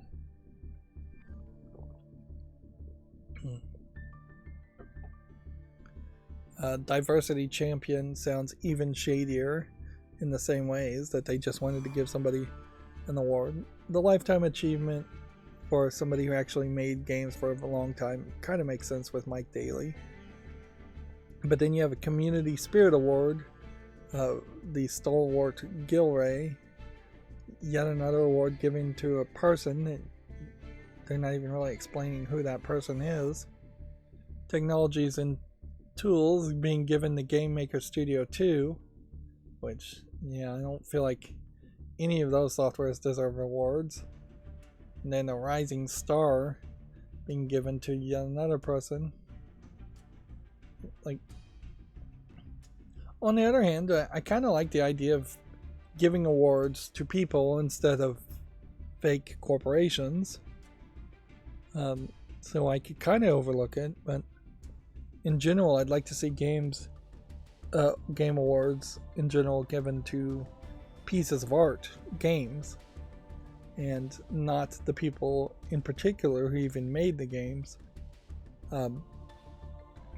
People appreciate Mona Lisa a lot more than they appreciate the painter of Mona Lisa, to the point where we're not 100% sure that the person we think painted Mona Lisa actually did, or if it wasn't actually an apprentice. So yeah, it's much more important in the long run, we've decided as societies, as the world, to talk about the Mona Lisa and not talk about the painter. HBO says that The Last of Us 2 Season 2 is coming in 2025. Hitman Studio IO's project 007 is, quote, closer to Daniel Craig than Roger Moore. The studio CEO claims the game has been pitched as the ultimate spycraft fantasy. I'd have to do some research. It's been a very long time since I've watched a James Bond movie. But if I was to guess, I think Daniel Craig was the first James Bond actor that really turned it into more of a Mission Impossible reboot action movie and less of the slower paced talking and plotting things out and playing Baccarat style James Bond movies of the past. Less flirting in general with ladies.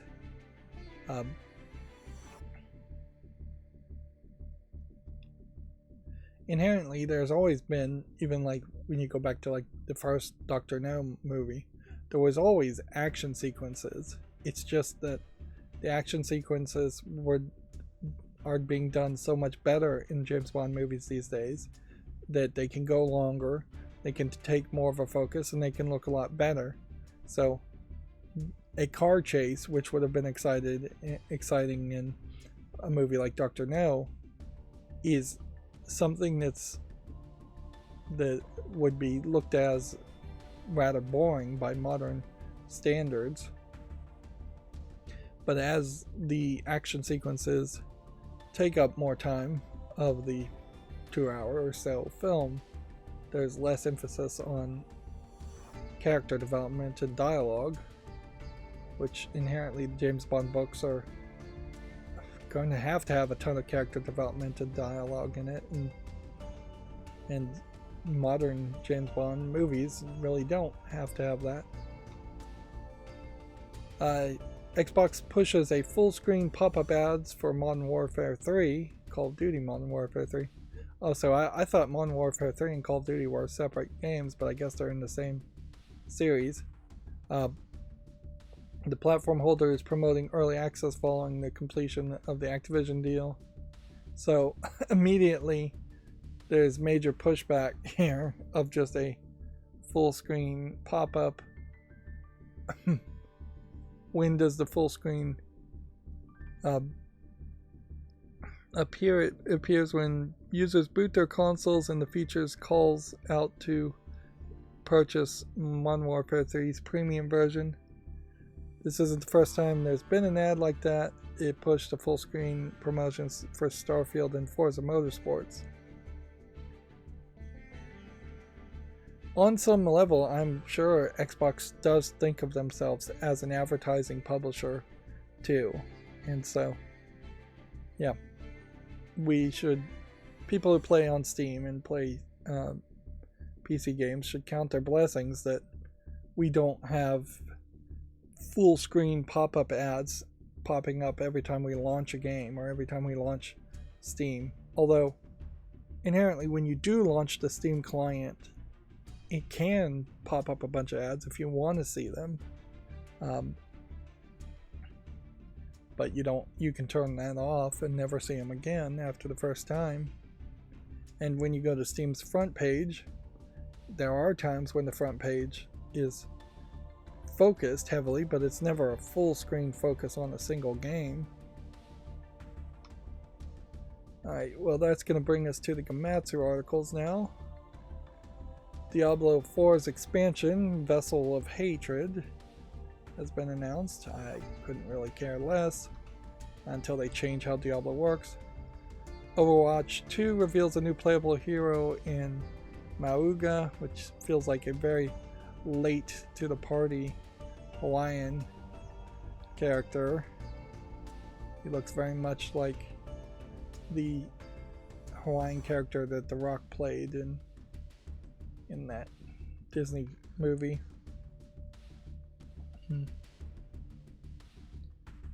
It may be the same, based off the same character, same folklore story.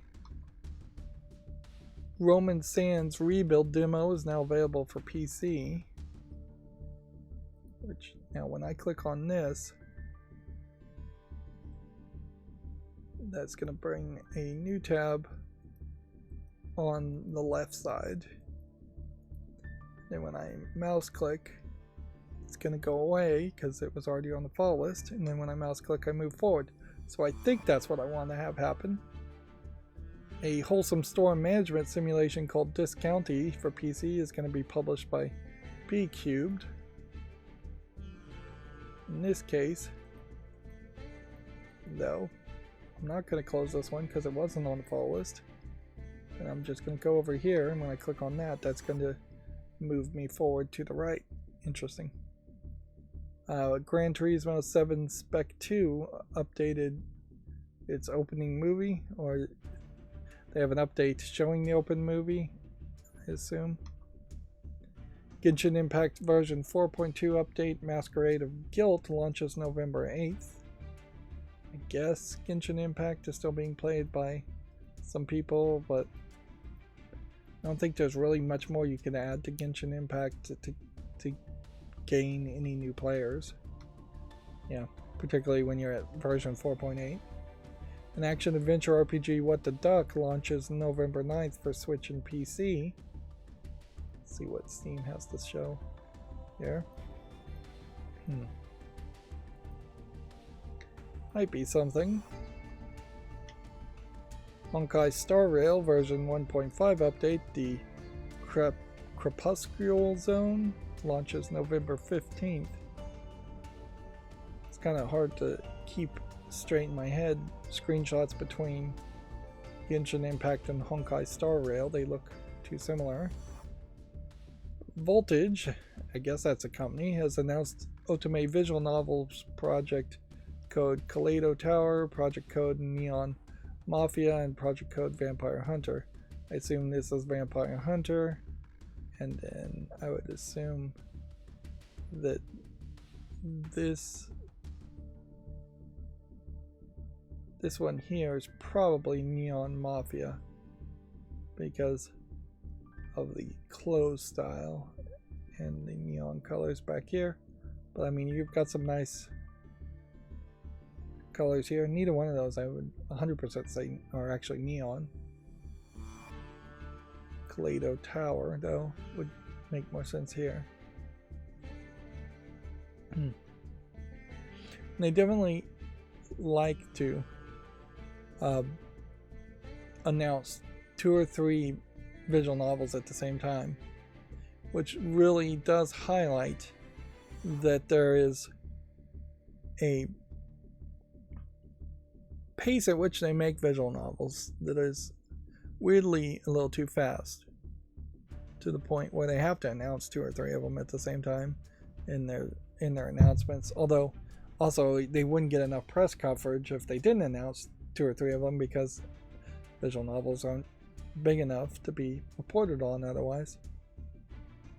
It's interesting that each of these games have English trailers too, so that feels like that's pretty much a commitment that they are going to be released in English also, and I was proven correct on my guesses as I scrolled down. We already talked about Sony acquiring the video delivery solutions company iSize. That's how Gamatsu describes it. Yohane, the Parhelion Blaze in the Deep Blue demo, is now available for Switch and PC. I assume that this is a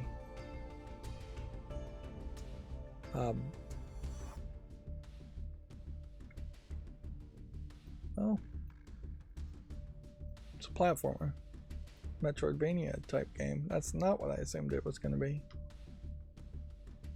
I was going to assume that it was just an RPG game. I'm noticing here that my web peak is broken. Let me see if we can fix this.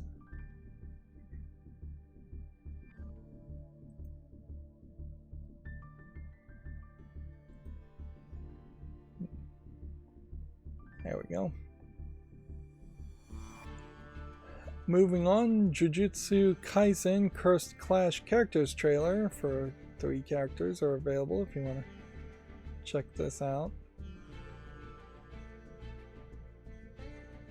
See, the weird thing here though is Jujutsu Kaisen Cursed Clash as a game already had some weird looking characters that look different than this, and they're not showing those, so I'm not 100% sure that the game I'm thinking of is actually Jujutsu Kaisen. Yeah, there should be like a better logo or connecting thought. I basically would have to watch this trailer just to see if it shows some of the other characters. And in a fighting game in particular, you would see the new characters fighting the old characters to create that connection.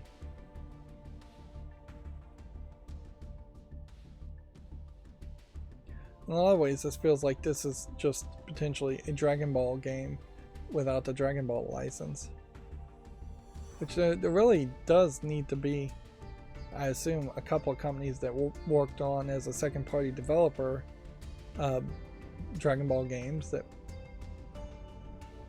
could make other fighting games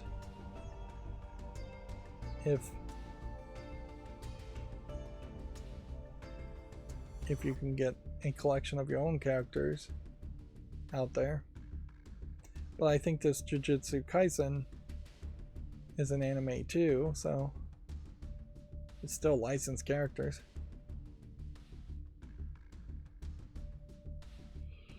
And yeah, there's really no telling. This was the show I was thinking of, though, the game I was thinking of. There's no real telling, though, just how popular any new fighting anime could be compared to the long-running and long success of something like Dragon Ball. Like Rydo being perhaps the most recent fighting anime to succeed in its sequels. Meanwhile, I'm still watching the dubbed versions of the Bleach 1000 Years War, and it is pretty awful in that every episode is just one very quick fight that just moves way too quickly, and you move away from one character to the next character. It definitely feels like there could have been at least 3 or 4 episodes on every important character in every important fight, and it's so incredibly rushed otherwise.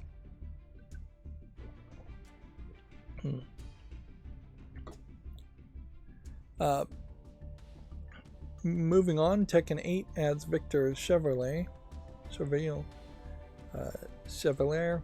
I guess that's how you pronounce that. There's actually a lot of TV, and that's some of the stuff I did yesterday too. Is Invincible Season 2, first episode is out, another episode of Gen V. A lot of things are coming out episodically, and it's not particularly fun to just watch an episode and then have to wait a week. But that's what I've gotten down to doing. It's either that or watch something old. I'm trying to watch like Rose Red on Hulu, which is not really worth watching. An old Stephen King miniseries, TV series. Mortal Kombat 1's DLC character Omni-Man, speaking of Invincible, launches November 9th for the Power Combat Pack owners, and then November 16th for everyone. Omni-Man in the first episode of Season 2. Not particularly much of a character, undoubtedly, since he flew away and left at the end of Season 1.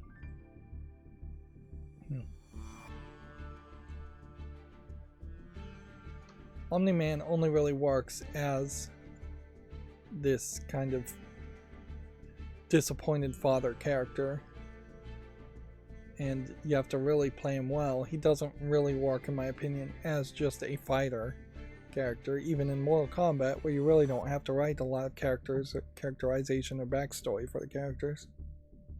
Omni-Man is inherently invincible in the Invincible series, so it's also a little storyline breaking for him to be defeatable in a Mortal Kombat game. And yeah, all those DLC non-canon characters being added to Mortal Kombat, I think, really just pull attention away from trying to make Mortal Kombat as a game series better. Pokemon Scarlet and Violet DLC, The Hidden Treasure of Area Zero Part 2, the Indigo disc, launches December 14th. I already talked about that. The Famitsu sales from the 23rd to the 29th have been updated. People bought the Metal Gear Solid collection in Japan for the Switch and PS5. I heard that some games are even missing for the Switch version. Maybe some games are just missing in general. Well, I also know games are missing in general, but yeah. Konami, again, really proving that they just don't care about video games, and really should not trust them, even with licensed things like Silent Hill remakes. Hana Awasi New Moon complete set, taking the 21st spot, and then everything else staying about the same. Here we can see the Xbox Series X selling 2,903 units, outselling the PlayStation 5. However, if we were to like compare the Series S and X combined, and the fact that there are no Xbox One sales to add to that, the numbers are fairly low compared to the PS4 and PS5 sales. Arguably, I imagine PlayStation is not happy that there are so high of numbers of the PS4 still. And none of that really matters in the scale of it, whereas the Switch combined still outselling everything, even the Switch Lite, which is weird that the Switch Lite here is in the third spot, because this, unless this is a typo, this says 6,580 and this says 6,200. But yeah, 2,903 is about half as many as 6,020 Switches, original Switches being sold, let alone the 53,000 Switch OLED models, which that's a really big number. And certainly some of these sales really may have to do with availability more than anything else. NetEase Games establishes a new studio called Fantastic Pixel Castle to develop a AAA MMO. The Legend of Heroes Trails Through Daybreak for Switch launches February 15th in Japan and March 2024 in Asia. The 3D Otome, that means Young Maiden, game Love and Deep Space for iOS and Android launches in 2024 worldwide. Interesting how you have this kind of soft palette 3D images of these characters. I guess the real question though is, what kind of game is it going to be? If I was to guess, it's probably not going to look anything like this trailer for a mobile game, because you'd have to download a lot of pre-rendered video basically. That's probably the intro trailer as it's being downloaded, and the actual game looks nothing like it. This is the latest installment of a popular Mr. Love series, they're saying.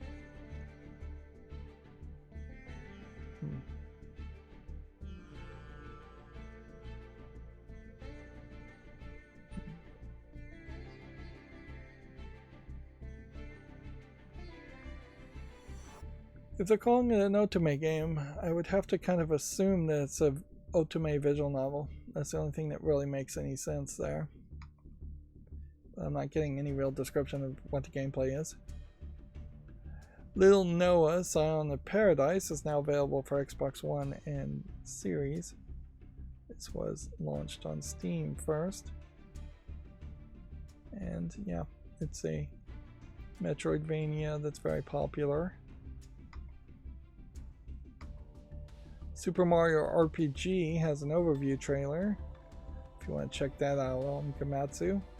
People are already hyped about this game, so unless it just changed something drastically in the final product, I imagine people will be hyped on it and will buy it and hopefully be satisfied by it.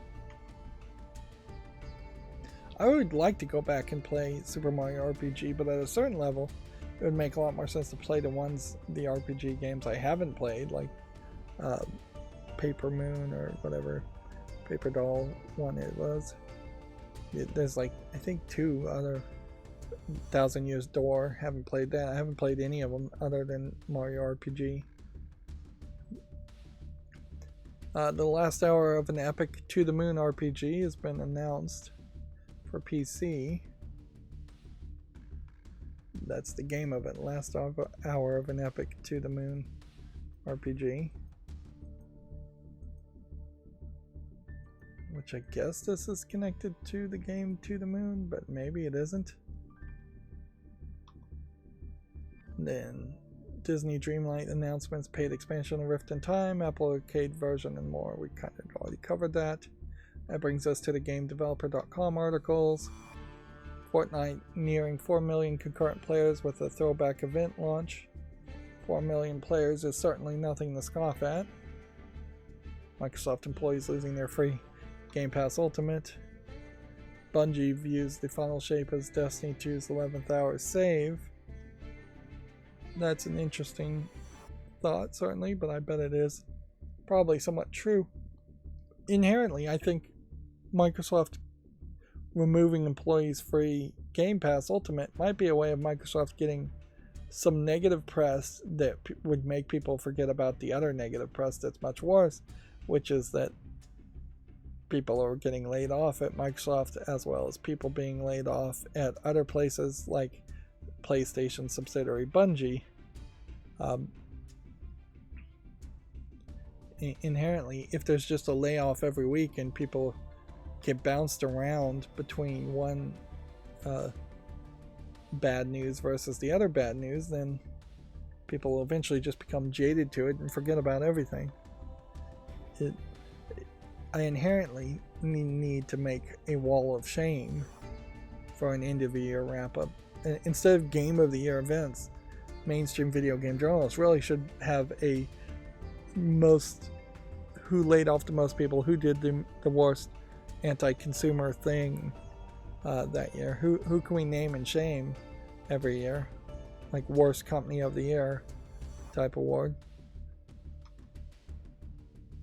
NASCAR Rivals, developer Motorsport Games, is laying off about 40% of its staff, which that's too high of a percentage. The company said most of the layoffs will mainly affect staff in the UK and Australia.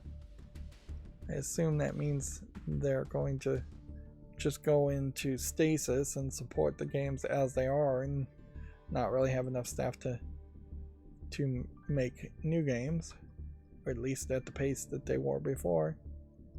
We already talked about the Ukrainian government calling for a boycott of the game payment for Megzola. Embracer makes layoffs at the Neverwinter developer Cryptic Studios. Several current and former staffers have confirmed that there has been a, quote, reduction in force. Let's see, again, we talked about this and how game developer is almost certainly miscategorizing iSize as an AI learning video company. And then we already looked at that guidebook, which I am shocked to see actually was good enough, at least. Of course, I skimmed over it too. There might very well be something horrific and atrocious in it, and I just missed it. And then that brings us to a flawless cleanup, which again did not turn on the auto blur. Yep.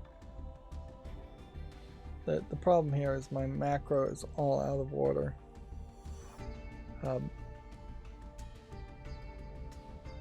And that's not super surprising.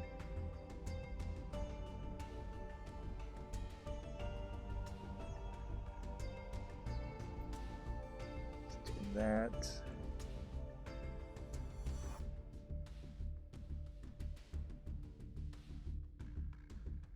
And that means I need to turn on the auto blur by itself. Come on.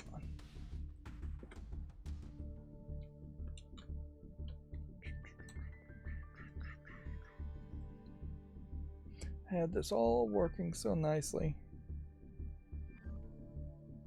and the auto blur is on.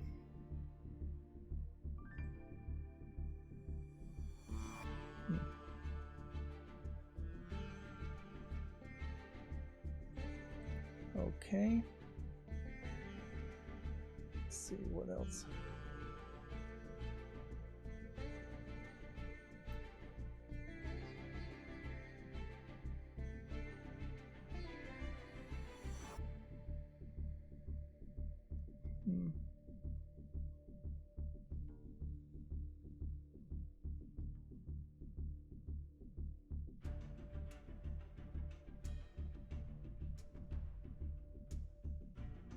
What is going on here?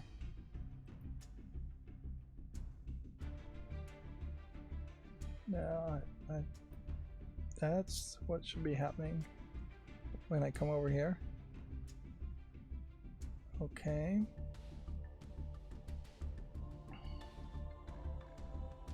Then I turned on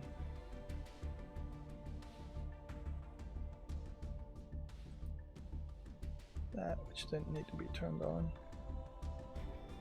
Sorry. Yep, still developing things here. Still, I think I've got it now. So, whoops.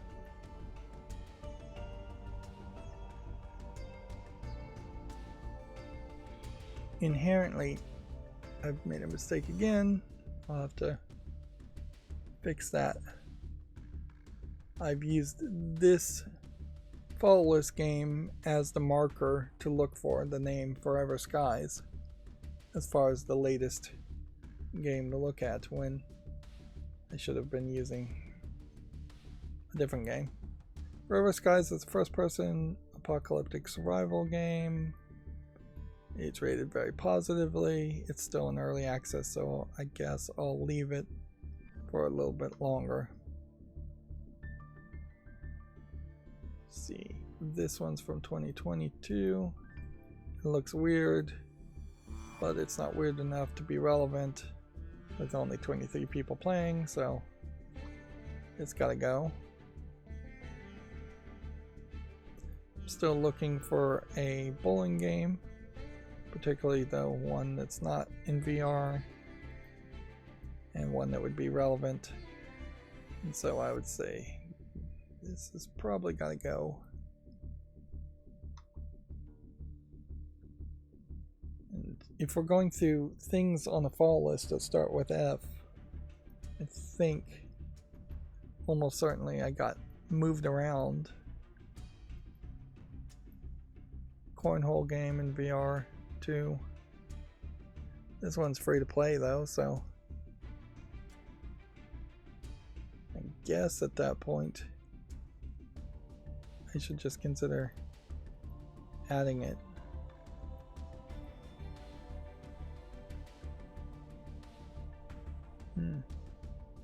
Yeah, let's just add it to the library and be done with it. It's not likely going to be a case that I ever have VR,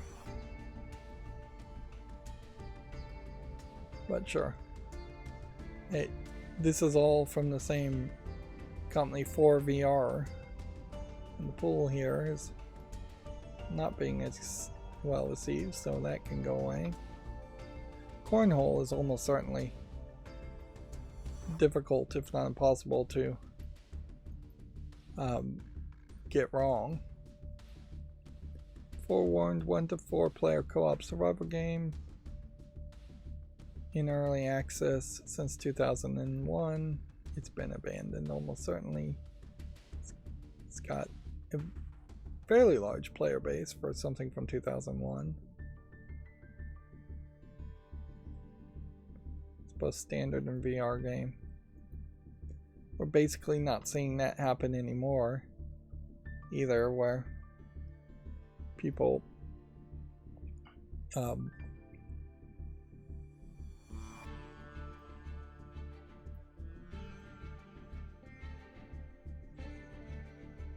we're not seeing a case where people are making VR versions of games, or games that are both VR and not.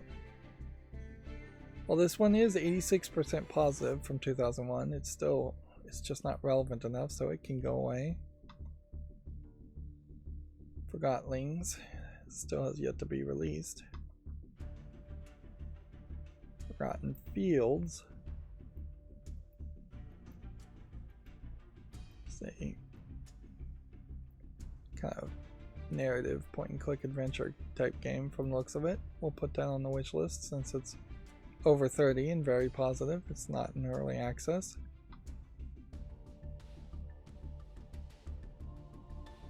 Forgotten Hill, the third access.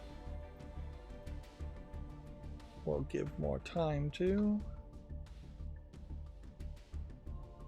Forgotten Realms, the Archives Collection 3.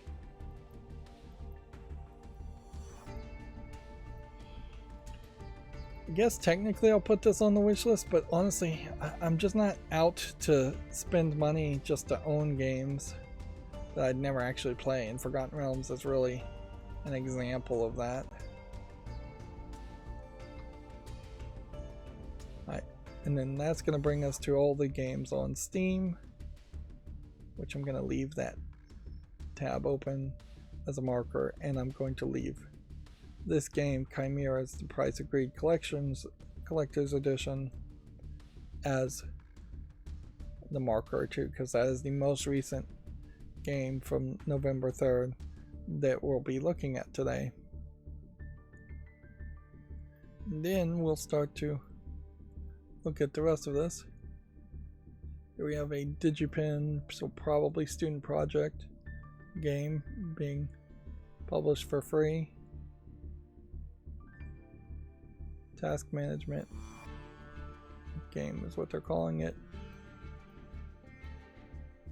Inherently, if I had free time, I would like to highlight student projects and just go through all the DigiPen Institute of Technology games that they've put out for free that their students have made. But the vast majority of them are very irrelevant and not that good, so you're really highlighting student projects on a consumer's website. You're basically putting a student project on the shelves of Walmart when these student projects probably should be shown off on their own separate website in their own their own separate website, their own separate place. If these were on itch.io, they might be some of the best itch.io games out there, but yeah, there's a lot of really bad games that hopefully the programmers will get work in, these students will get work in the video game industry and get better and work on other games. Making video games in general tends to be a very collaborative effort, so having a student or even a small group of students work together to make a game is not anywhere close to the level of skill and quality you need to make a professional product that should be on a professional storefront like Steam. So, yep. Don't panic. Looks like it's just asset flip hedge maze puzzle game. Oasis Tokyo. Doesn't look like a quality first-person shooter, so I'm going to say no to that. Ultimate Destruction Simulator. Doesn't look like there's quite enough in there to say yes to that. Destiny Divides. Give it a chance. Project Overnet. Some kind of turn-based card game, but the visuals here look really bad. So I'm going to say no. Yeah, there's a lot of work you have to do to make a CCG that's interesting. You can't just put cards with text on them and expect that to work. Even when you're playing just standard 52 card playable deck, like, it would be very boring if there were no kings, queens, and jacks in it. And even at that, I would say a standard playing card deck is very boring because you are still getting ace through 10 with no real art at all in most cases.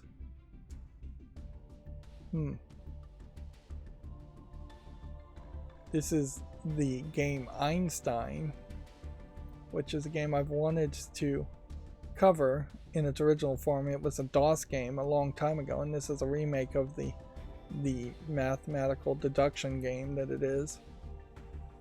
So it tells you something.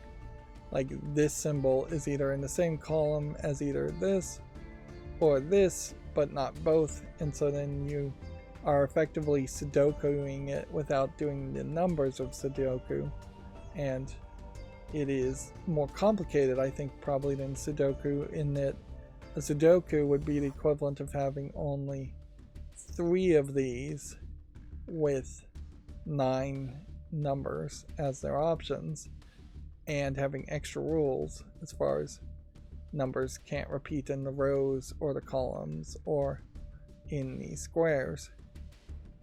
Whereas this is much bigger of a square with 6 options and less rules, in particular around and changing rules as far as whether something can be the same in a row or a column, and nothing really in the squares. Actually, I don't think any of the symbols can be duplicated in the rows or the columns ever, so that rule's the same.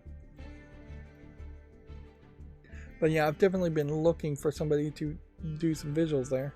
I'm also changing what the icons are, so that's going to make it even more difficult when you have to re-identify every icon every time you play a different puzzle.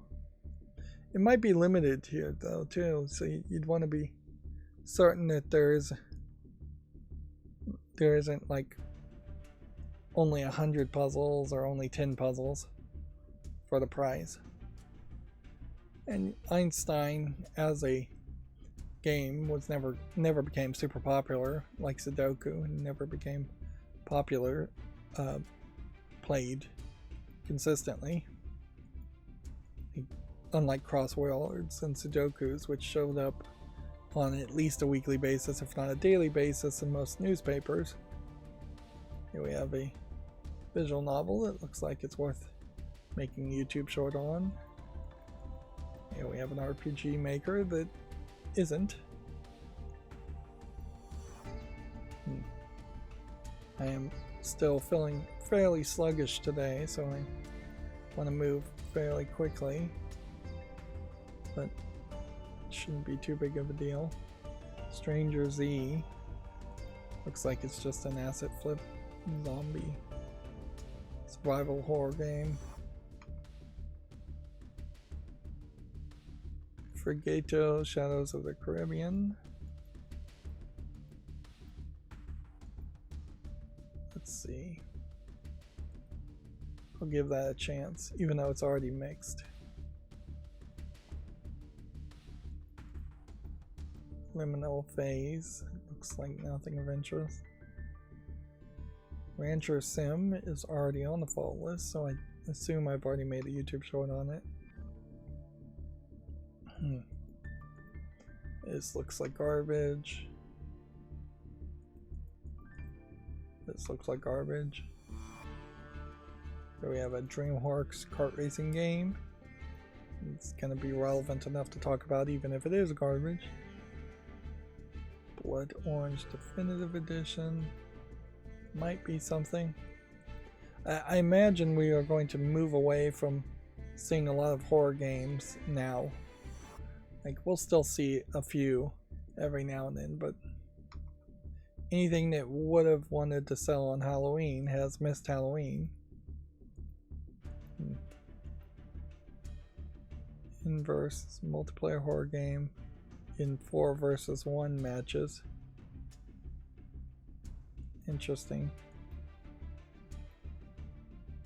The one would have to be particularly strong if it's being hunted by 4 other people. I'll give that a chance as a VR game in particular. Although playing multiplayer in VR sounds like something that would really never happen. Parking Tycoon Business Simulator is nothing. Running a parking lot is not really much of a business. Wound Man, a spin on a famous depiction of the wounded man in one of the early medical journals from hundreds of years ago. That is interesting. Depicting how to recognize and diagnose wounds, particularly on cadavers, and figure out what killed him or what stabbed him. Is a kind of great example there. Delicious cooking and romance. This is one of those kinds of games where I'm not sure anybody actually plays these. So I'm going to put this on a follow list, see if I can get a better understanding of that. Yeah, I'm not sure this isn't really one of those cases where nobody actually plays these, but they just put them on Steam and change the name slightly over and over again.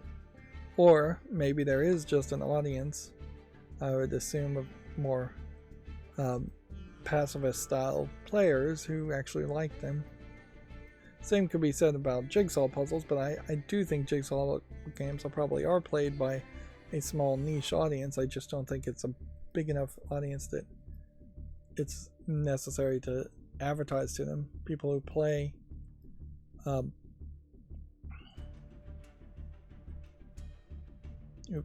the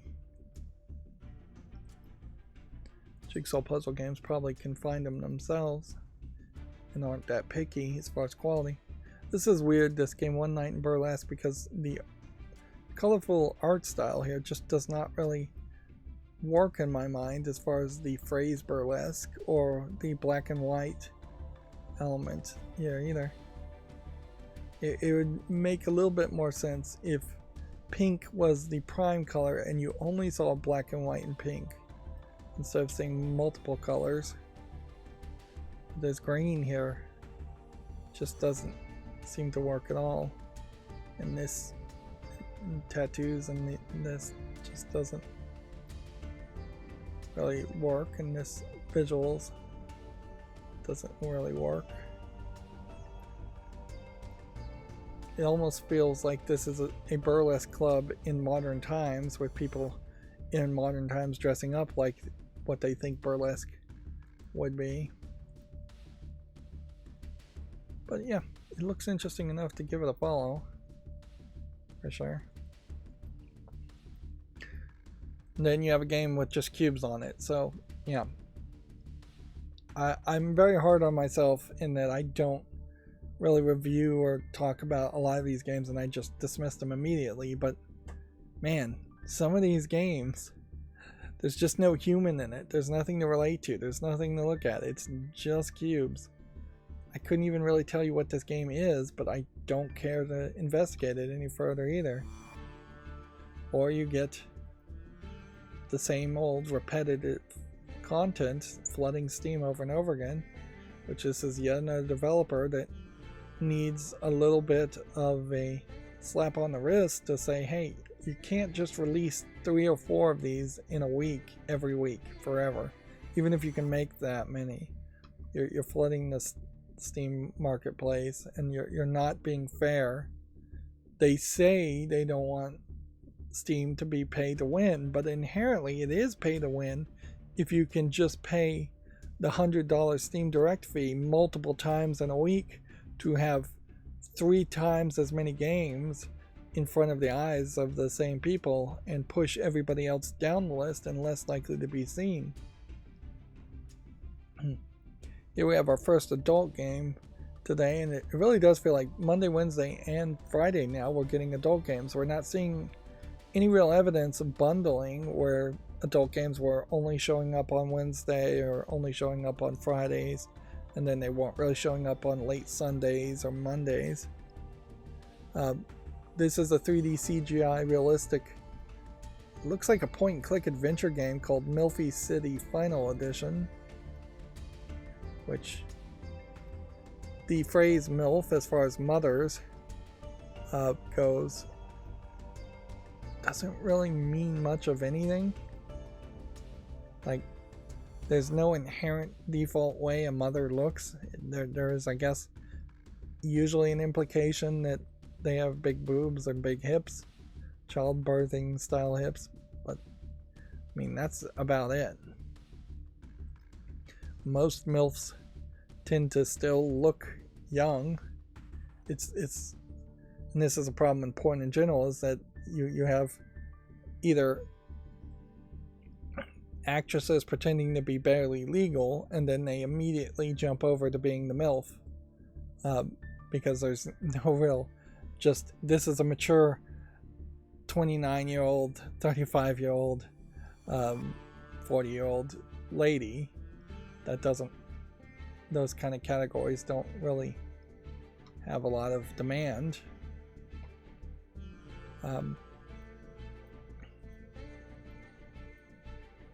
I guess inherently that also points out that I don't really understand the fetish for the idea of a MILF, or dating a mother in particular. There's nothing inherently in someone who is a mother versus someone who isn't a mother that I find changes the equation in any way in my mind. If anything, it changes it in the negative, because the mother has more responsibilities and less time and attention and focus they could put on a romantic partner. I'm gonna say no to this. I might have gotten a chance. Iron Marines Invasion, I'll give a chance to. Not sure how far we are, really. It might be further closer to the end than it seems, but we may also be nowhere close.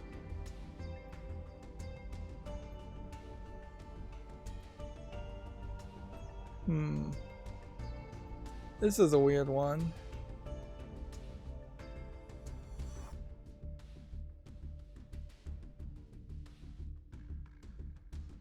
This is one of those probably mislabeled games.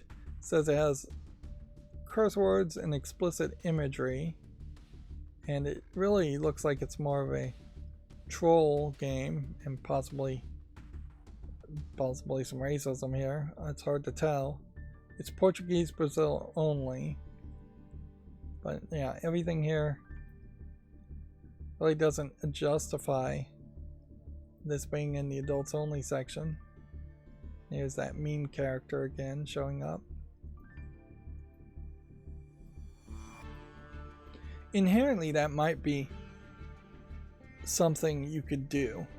Is by default, I assume this person probably just didn't speak English and didn't fill out the form right in submitting this game, but by default you could have all games checked with a checkbox that says don't advertise this game, don't publish this game yet, or put this game in the adults only section.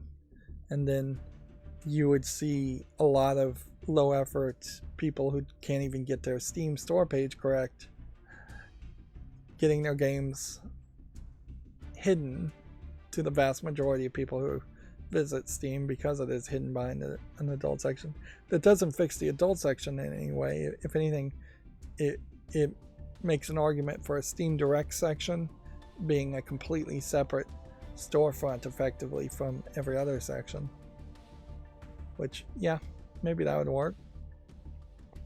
Next we have a real adult game called Hentai Ancient Secret, which looks like some very low resolution images on the side of the screen, really taking up about a quarter of the screen, and then the rest of the screen with some very bad puzzle gaming that you have to go through to reveal more of the images. It's $2.39. It's English only, but yeah, that wouldn't be worth it at even 69 cents.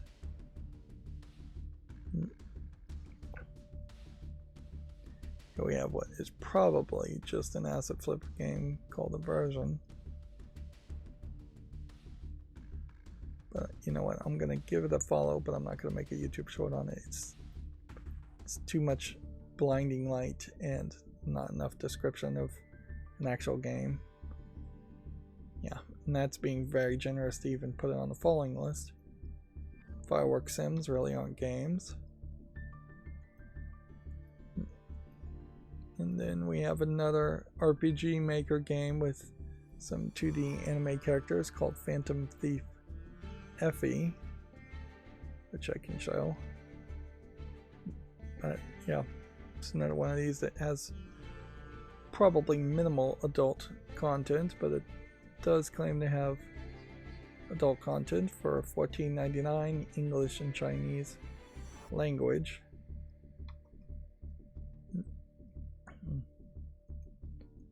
But very much not a game that is likely to be worth it. Next we have another adult game called Ball Hentai Puzzle, which is a weird puzzle game with a black ball that I guess you're clicking on blocks to make the ball roll. Kind of puzzle game with 2D anime girls pictures behind the gray blocks in the puzzle. It's $1.19. It says it's English with full audio. I question that severely. How many puzzles? No, it doesn't say. And honestly, I wouldn't suspect that there's that many of them. Marine Glory, I think we can say no to. Spiritus might be something. Wedding Witch.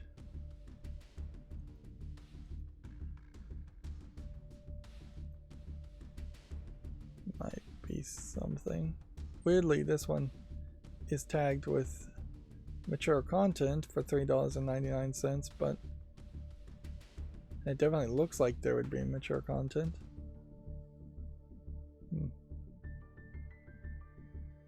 Players' in-game behavior makes body parts grow and change. Interesting. See, this is a kind of great example of a game that should be in the adult section, I suspect, and yet isn't. But yeah, there's a real inconsistency there. It's gonna have to be addressed.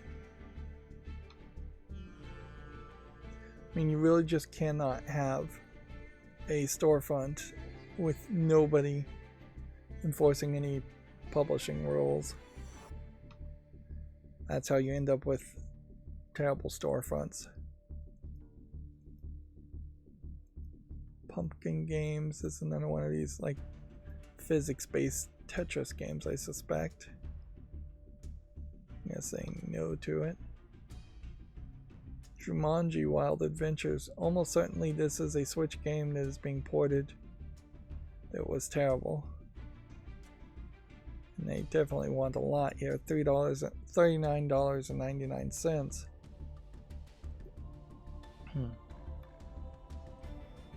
With no fanfare and announcements around the Jumanji game.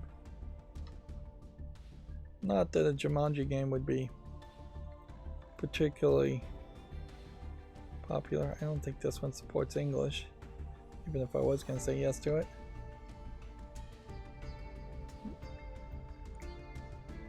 Actually, I'm a little surprised that they managed to even make the 2, maybe 3 Jumanji remake movies. I mean, the concept's not terrible. Here we have another 3D CGI adult game, Sex Play Nightclub, which I feel like this game has been listed and then delisted and then relisted at least 2 times now. It's $1.59. It's English interface only. It really doesn't look like anything at all. I wonder if this really isn't just the exact same game being sold under a different name multiple times, which is, yeah, another thing that requires somebody to pay some attention. Here's a collection of mini games. Yeah, mini games are fine and all, but I'm not going to highlight them or put them on the follow list. Here we have a Asian only, I suspect, visual novel, Korean only. Yep. We're back to another adult game. Meet a Married Woman at a Hot Spring. This is 2D cartoony anime style characters, although I'd say the animation here is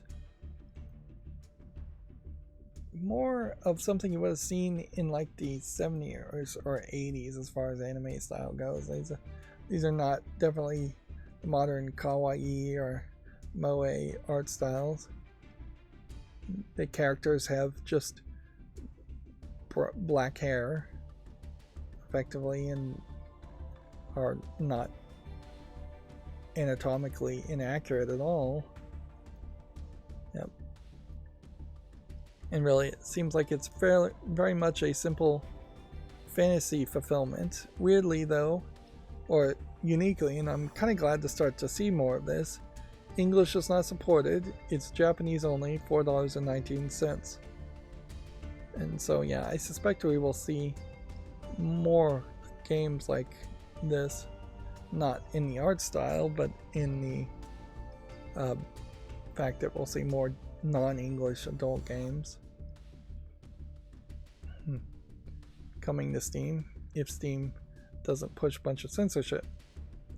And then here we have Streamer Girl Simulator, which by the looks of it probably should be in the adult section, but it's obviously an asset flip garbage game. Nothing really here. Ebenezer and the Invisible World. It's a game that we've already seen, and now it's out. It'll be interesting to see if it gets any more advertisement and if people play it. If anything, that may highlight how November 3rd in particular is not a good time to release a game, which, yeah, we are increasingly getting into a poor time frame in which you would want to release a game unless you are a AAA game developer. Here we have another probably asset flip garbage game called A-Girl. Let's see. Yep. Nothing there of interest. Another game that implies it really has more adult content in it than I imagine it does. I'm gonna say probably no to Logic Escape. I'll give it a chance. Strange House is probably a horror game. It's a weird game where it seems like you're using binoculars quite a bit. Interesting. I'll give that a chance. Be generous. We have an SCP game that feels like it is more around talking about the SCPs, which there might be something to that idea. So I'll give that a chance. Although the visuals here are fairly rough.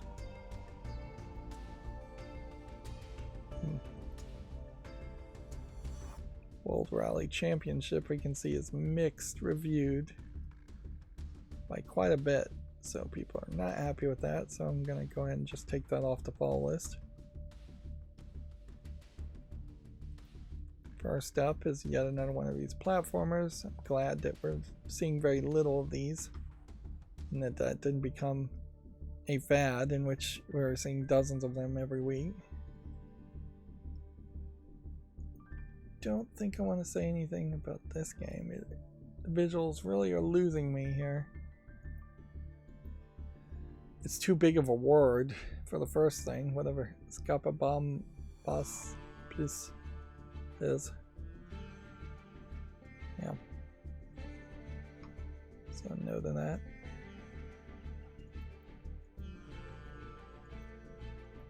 Back to Dawn. Playing as a fox in prison. Interesting. And here we have another adult game, 3D CGI ladies, called Hardenville. The visuals look fairly good in the screenshots, but weirdly, I have yet to see an actual face until I got to like the 5th screenshot, and the face is not super great, but it's good enough. Yeah. If anything, I would say the faces look realistic instead of being like ultra pretty supermodel faces. I'm seeing a lot of screenshots, a lot of ladies in bikinis. A lot of playing on the beach. It's a visual novel. It's early access for $8.99. It says it has English interface and subtitles.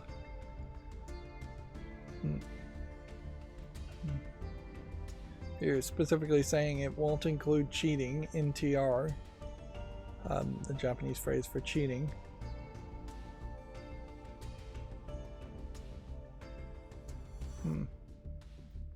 Now, arguably, I'm putting too many of these adult games on the fall list just to see if people respond to them, but yeah, I don't know a better system, so I'm going to put Hardenville on the fall list just to see if it perhaps stands above the rest as far as the 3D CGI adult visual novels go. Did feel like it had a little bit more quality in the screenshots. Although, in fairness, most of those 3D CGI games look almost exactly the same. So it's not a very wide range.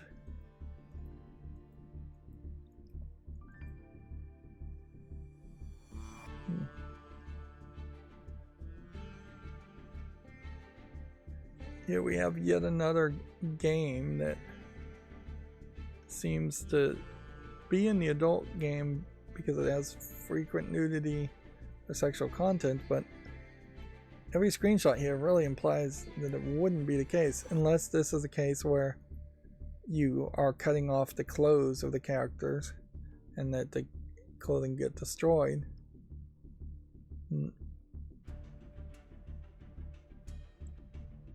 But even in the mature content descriptions, there's just nothing here. This game can be played in 10 to 20 minutes. And that's really the death knell of it as a Japanese only game that's free, is that I would have otherwise ignored it. It seems to me like there's probably just the beginnings of a game here, a vertical slice if anything, instead of a full product, which would really argue that this game should be on Steam in the first place. Let's see, Silent Swan looks pretty enough to deserve a YouTube short. 3D Survivors looks like nothing. Here we have yet another Japanese language game. I suspect Japanese, yep. Free to play. Not particularly interesting here. Then we have 111, which is already on the fall list, so this must have been announced a long time ago because I don't recognize this at all. Which at a certain point, maybe that would make an argument that I should focus and make a new YouTube short on it because of that. But nah, I won't do that. See, in this case, where you have the black and white, you have one specific color in every screenshot, and the one specific color is being repeated on that character. This is the purple lady. That's all you see. Otherwise, you're seeing that contrast of black and white. Unlike the burlesque game, this guy has a blue book and blue hair, but your contrast of black and white clothes, something that wouldn't be unique to that. This lady is uniquely not important visually because she doesn't have any color in her.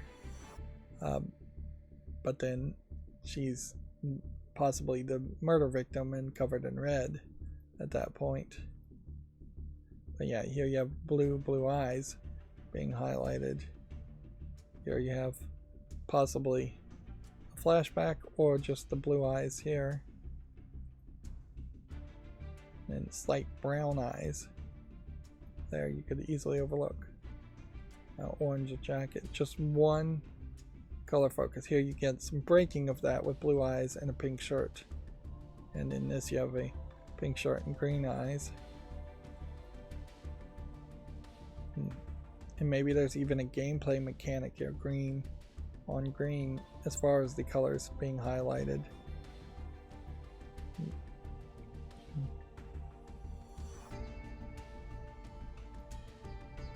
But yeah, visually that seems like a better take on that. It's interesting that they're comparing this to Obra Dinn, which had its own unique art style, but it's nothing like the art style, really. Here we can show some of the characters of Obra Dinn, so it was very weird to have Halloween costumes of characters from Obra Dinn when this is the art style and these are the characters from Obra Dinn, Return of the Obra Dinn. Yeah. Here's the captain, so that would have been the guy that they were dressing up for Halloween, and I don't think they really show the wife of the captain much. Need to hurry up. West of the Witchlands. Might be something. I'm just going to be really generous. Let's see, we're at November 2 now, which means probably still a lot to go through. Billionaire Simulator. Looks like nothing. Space Salvage. Looks like nothing. Noun Town Learning Language. Might be educational. It looks visually polished enough to give it a chance. For the King here is mixed, so I can take it off the following list. Here we have RoboCop Rogue City out and being received very positively. Interesting, so go ahead and put that on the wish list. Now, I don't think any of my fall list games got mixed up here. Matrix World. Didn't realize they were gonna bring that to Steam. It's quite a lot. 2 games in a row, really, with RoboCop Rogue City and Matrix World as a demo, which that is a demo that they are asking $20 for, which is asking way too much. But to have like 2 games like that not even come out with any fanfare is kind of surprising. Here we have a RPG Maker adult game called Nidus in Debt. One long-haired, pink-haired 2D character, I would say.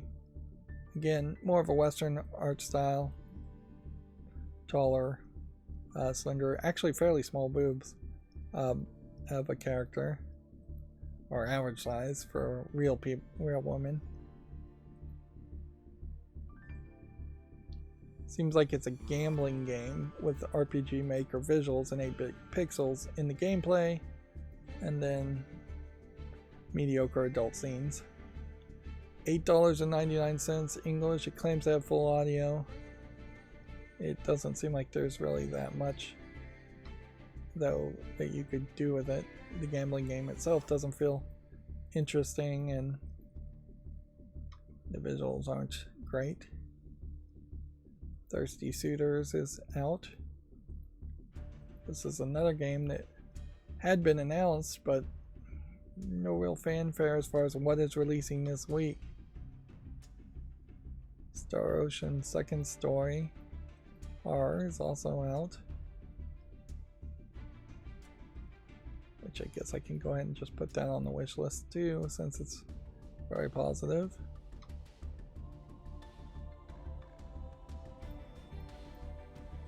Yeah, we might be hitting a point where this is now the games that are just being dumped out with a little fanfare.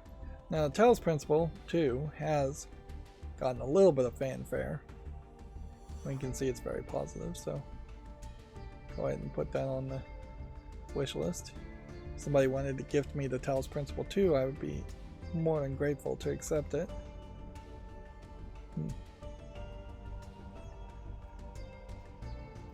Of course, particularly right now while I'm programming things and focusing completely on that as much as I can.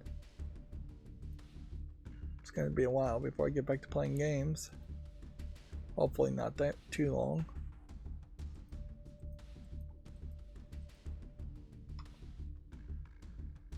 Radiant Silver Gun as a shoot 'em up game is also out. I'll leave that on the fall list and think about it some more later. Cactus Cowboy, Desert Warfare. Inherently, this is the argument as to why not to move the fall list game cleanup at the end, because I would almost always be too mentally exhausted to make any decisions and never actually accomplish anything. Here we have an adult game called Yahtzee Girl, which is taller 2D colorful anime girls on the right side while you're playing just Yahtzees, and I guess you're going for a specific score to unlock scenes. There's at least 2 or 3 girls in different levels of undress. Now weirdly, the game is already at 61% with 21 user reviews, which I find weird. Perhaps there is a problem with the idea of integrating Yahtzee into an adult game, in that Yahtzee is too random. And so if you're going to hide very little adult content behind having to get a Yahtzee, and you only, yeah, that would be the worst case, is you only unlock another level of undress with a Yahtzee. You could take a really long time to try and accomplish that. Yahtzee Girl is $2.69. It says it has Japanese full audio and English, French, Italian, and German, then 28 other languages supported in interface and subtitles. But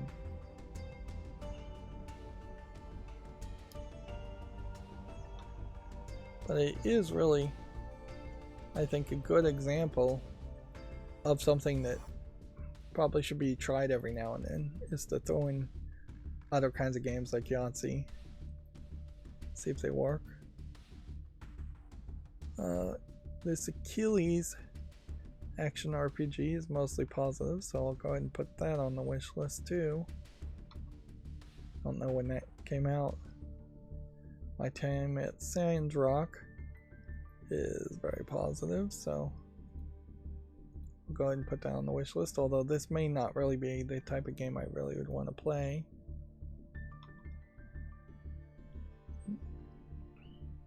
Destroy the Monoliths looks like a tower defense game of no interest. Smurfs 2 are out with no reviews yet, so we'll leave that on the fall list. Here we have a drive up concept where you're driving a car to the top of a bunch of random asset flips. Which, well, that is a different gimmick. It still doesn't really make an interesting game in my book. Let's see, we've got a visual novel called Little Green Girl. Yeah, it might be something. It's always weird to see visual novels though in early access. English and Russian as languages, free to play. Cultural Wars, Time's Up Karen clearly is a troll game. I'm gonna say no to that.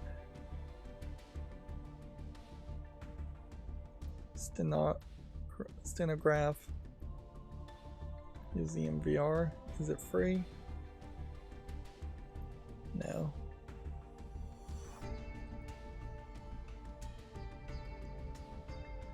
I guess the question to ask is it interesting enough to make a YouTube short on this? And I guess the answer to that is probably no, too.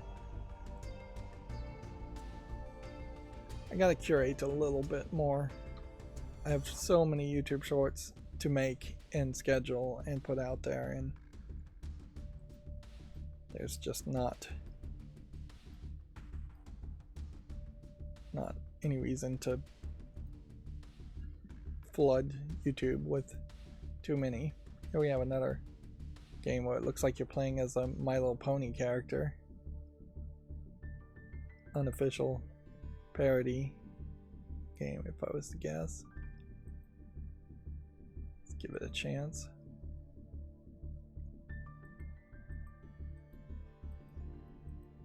We'll give Goliath a chance. Let's see, Sleepless Nights. I think we'll say no to that. Fifth World. Doesn't look interesting.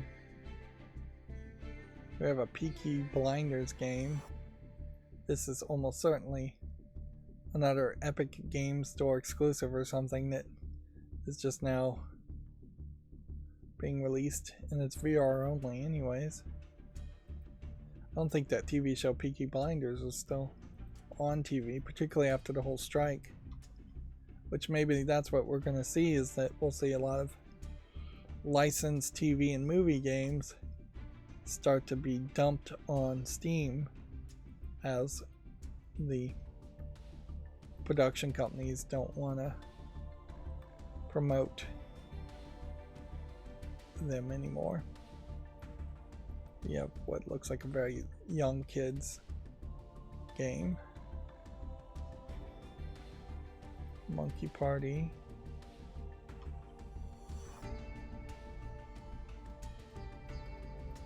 Sword Car.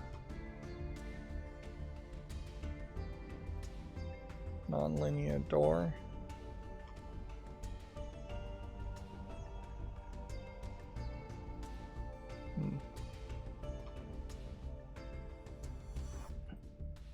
Trying to burn through these as quickly as possible, as usual. It's really only one way to go, is to just try and move through it always as possible.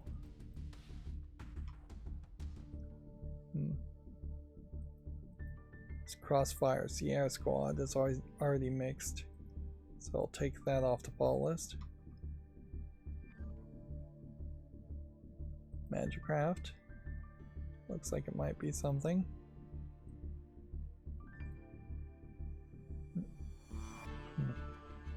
Here we have what looks like a mobile phone game being ported to Steam. Taimanin RPG Ecstasy.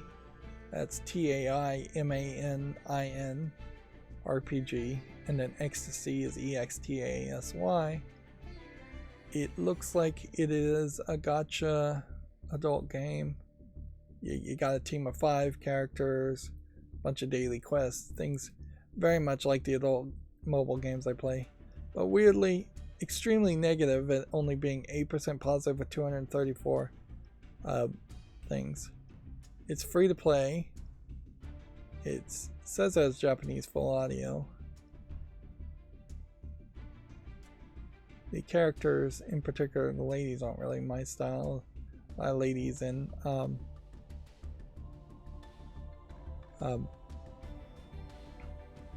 latex catsuit type outfits. Not particularly interesting. They look kind of sci-fi and like body armor. Minimal light armor. Looking at the reviews though, what's the problem? In case you don't know, this is a 5-year-old Japanese gacha game. With this knowledge in hand, I present the following. Arena is still broken. The guilds are still broken. The raids are still broken. Rewards are still broken. The gacha increased cost for this version compared to the Japanese version, which usually the Japanese version of gacha games are more expensive, and greed. Features are locked behind VIP and battle passes. First, the devs made multipliers and have put the blame directly onto the player base when it comes to gacha currency and mileage system.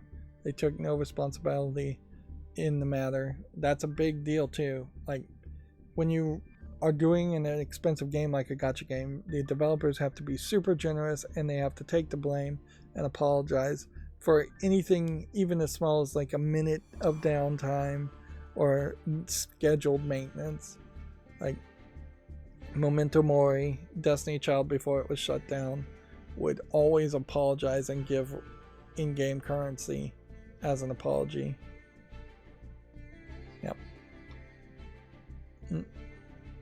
So that's kind of a great example of what we kind of don't want to see, is this idea of dumping mobile games on the Steam Adult Store just to make a few bucks. We want quality products. I'm not sure that Fantasy of Cacao 2 is particularly better. And this is yet another game that definitely feels like it probably should be in the adult section for having adult content. Like, there are two tags and sections, and the two sections are fairly weirdly separated. There should be really, this is like, this game may just have lewd imagery, and that may be too much, so there should be a warning about that. And then there should be an adults only section. You have to be 18 or 21 years old or whatever. This game is $7.46 in English and Chinese. I guess I'll follow it and see if this very positive rating changes. No, I won't. The actual card game part of it looks not good enough. Here we have what looks like another museum type thing, which, alright, I'll put this on the follow list and see if people like it, since it's free to play, and then if people do like it, I'll add it to the library, to my game library. At Winter's End is a different kind of art style, looks kind of interesting. Geometric Brothers doesn't look like anything. Well, it does feel like, for the most part, I have gotten it the way I want it to go. There is some moving around of things that needs to happen, and or I need to change some things, but it honestly doesn't feel like it's going to be too much extra work to get the macro to open up tabs exactly in this order like we did today, and then my middle mouse click closing tabs and moving towards the right side, and opening new tabs, taking me to the making new tabs on the left side.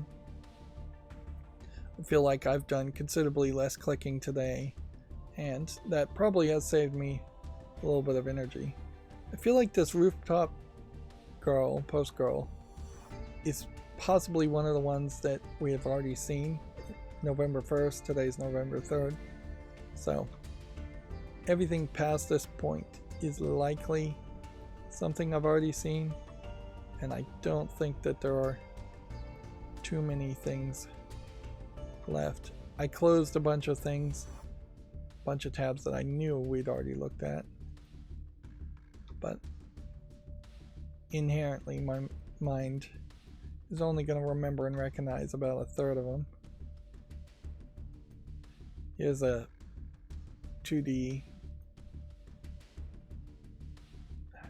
colorful, I guess is what you describe it, game called Prostitute Island, although it also has some 3D very low polygon models that walk around too outside of the adult scenes. Some real inconsistency there. It's selling for $5.99. It's English, Spain, Spanish. Speaking of islands and sex, I was listening to an old radio recording of Opie and Anthony, or mostly just Anthony, and they were talking about Jeffrey Epstein well before anybody knew who Jeffrey Epstein was. So it must have really been just like the beginning of the downfall of Jeffrey Epstein being arrested and put in jail. But it was kind of shocking. You get that with a lot of the old radios if you can find them on YouTube. There's definitely some radio stations that are covering very old movies, or they're covering like major events, 9/11 being on the radio. It's interesting historically speaking, if nothing else. Of course, I'm mostly listening to shock jock radio people, so they aren't really doing the best job of saying anything a lot of times. And their comedic bits that are evergreen make a lot more sense.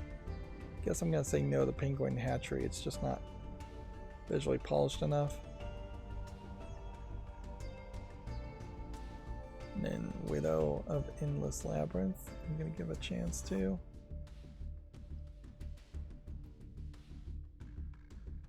And we only have a couple more games.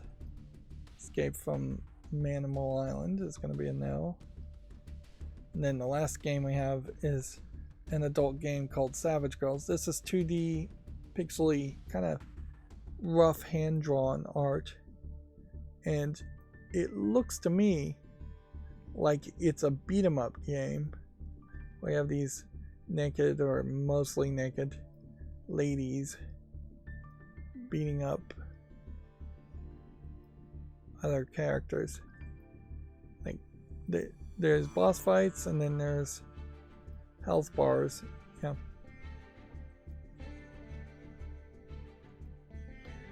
Unfortunately, I just don't think the visual polish here is quite good enough.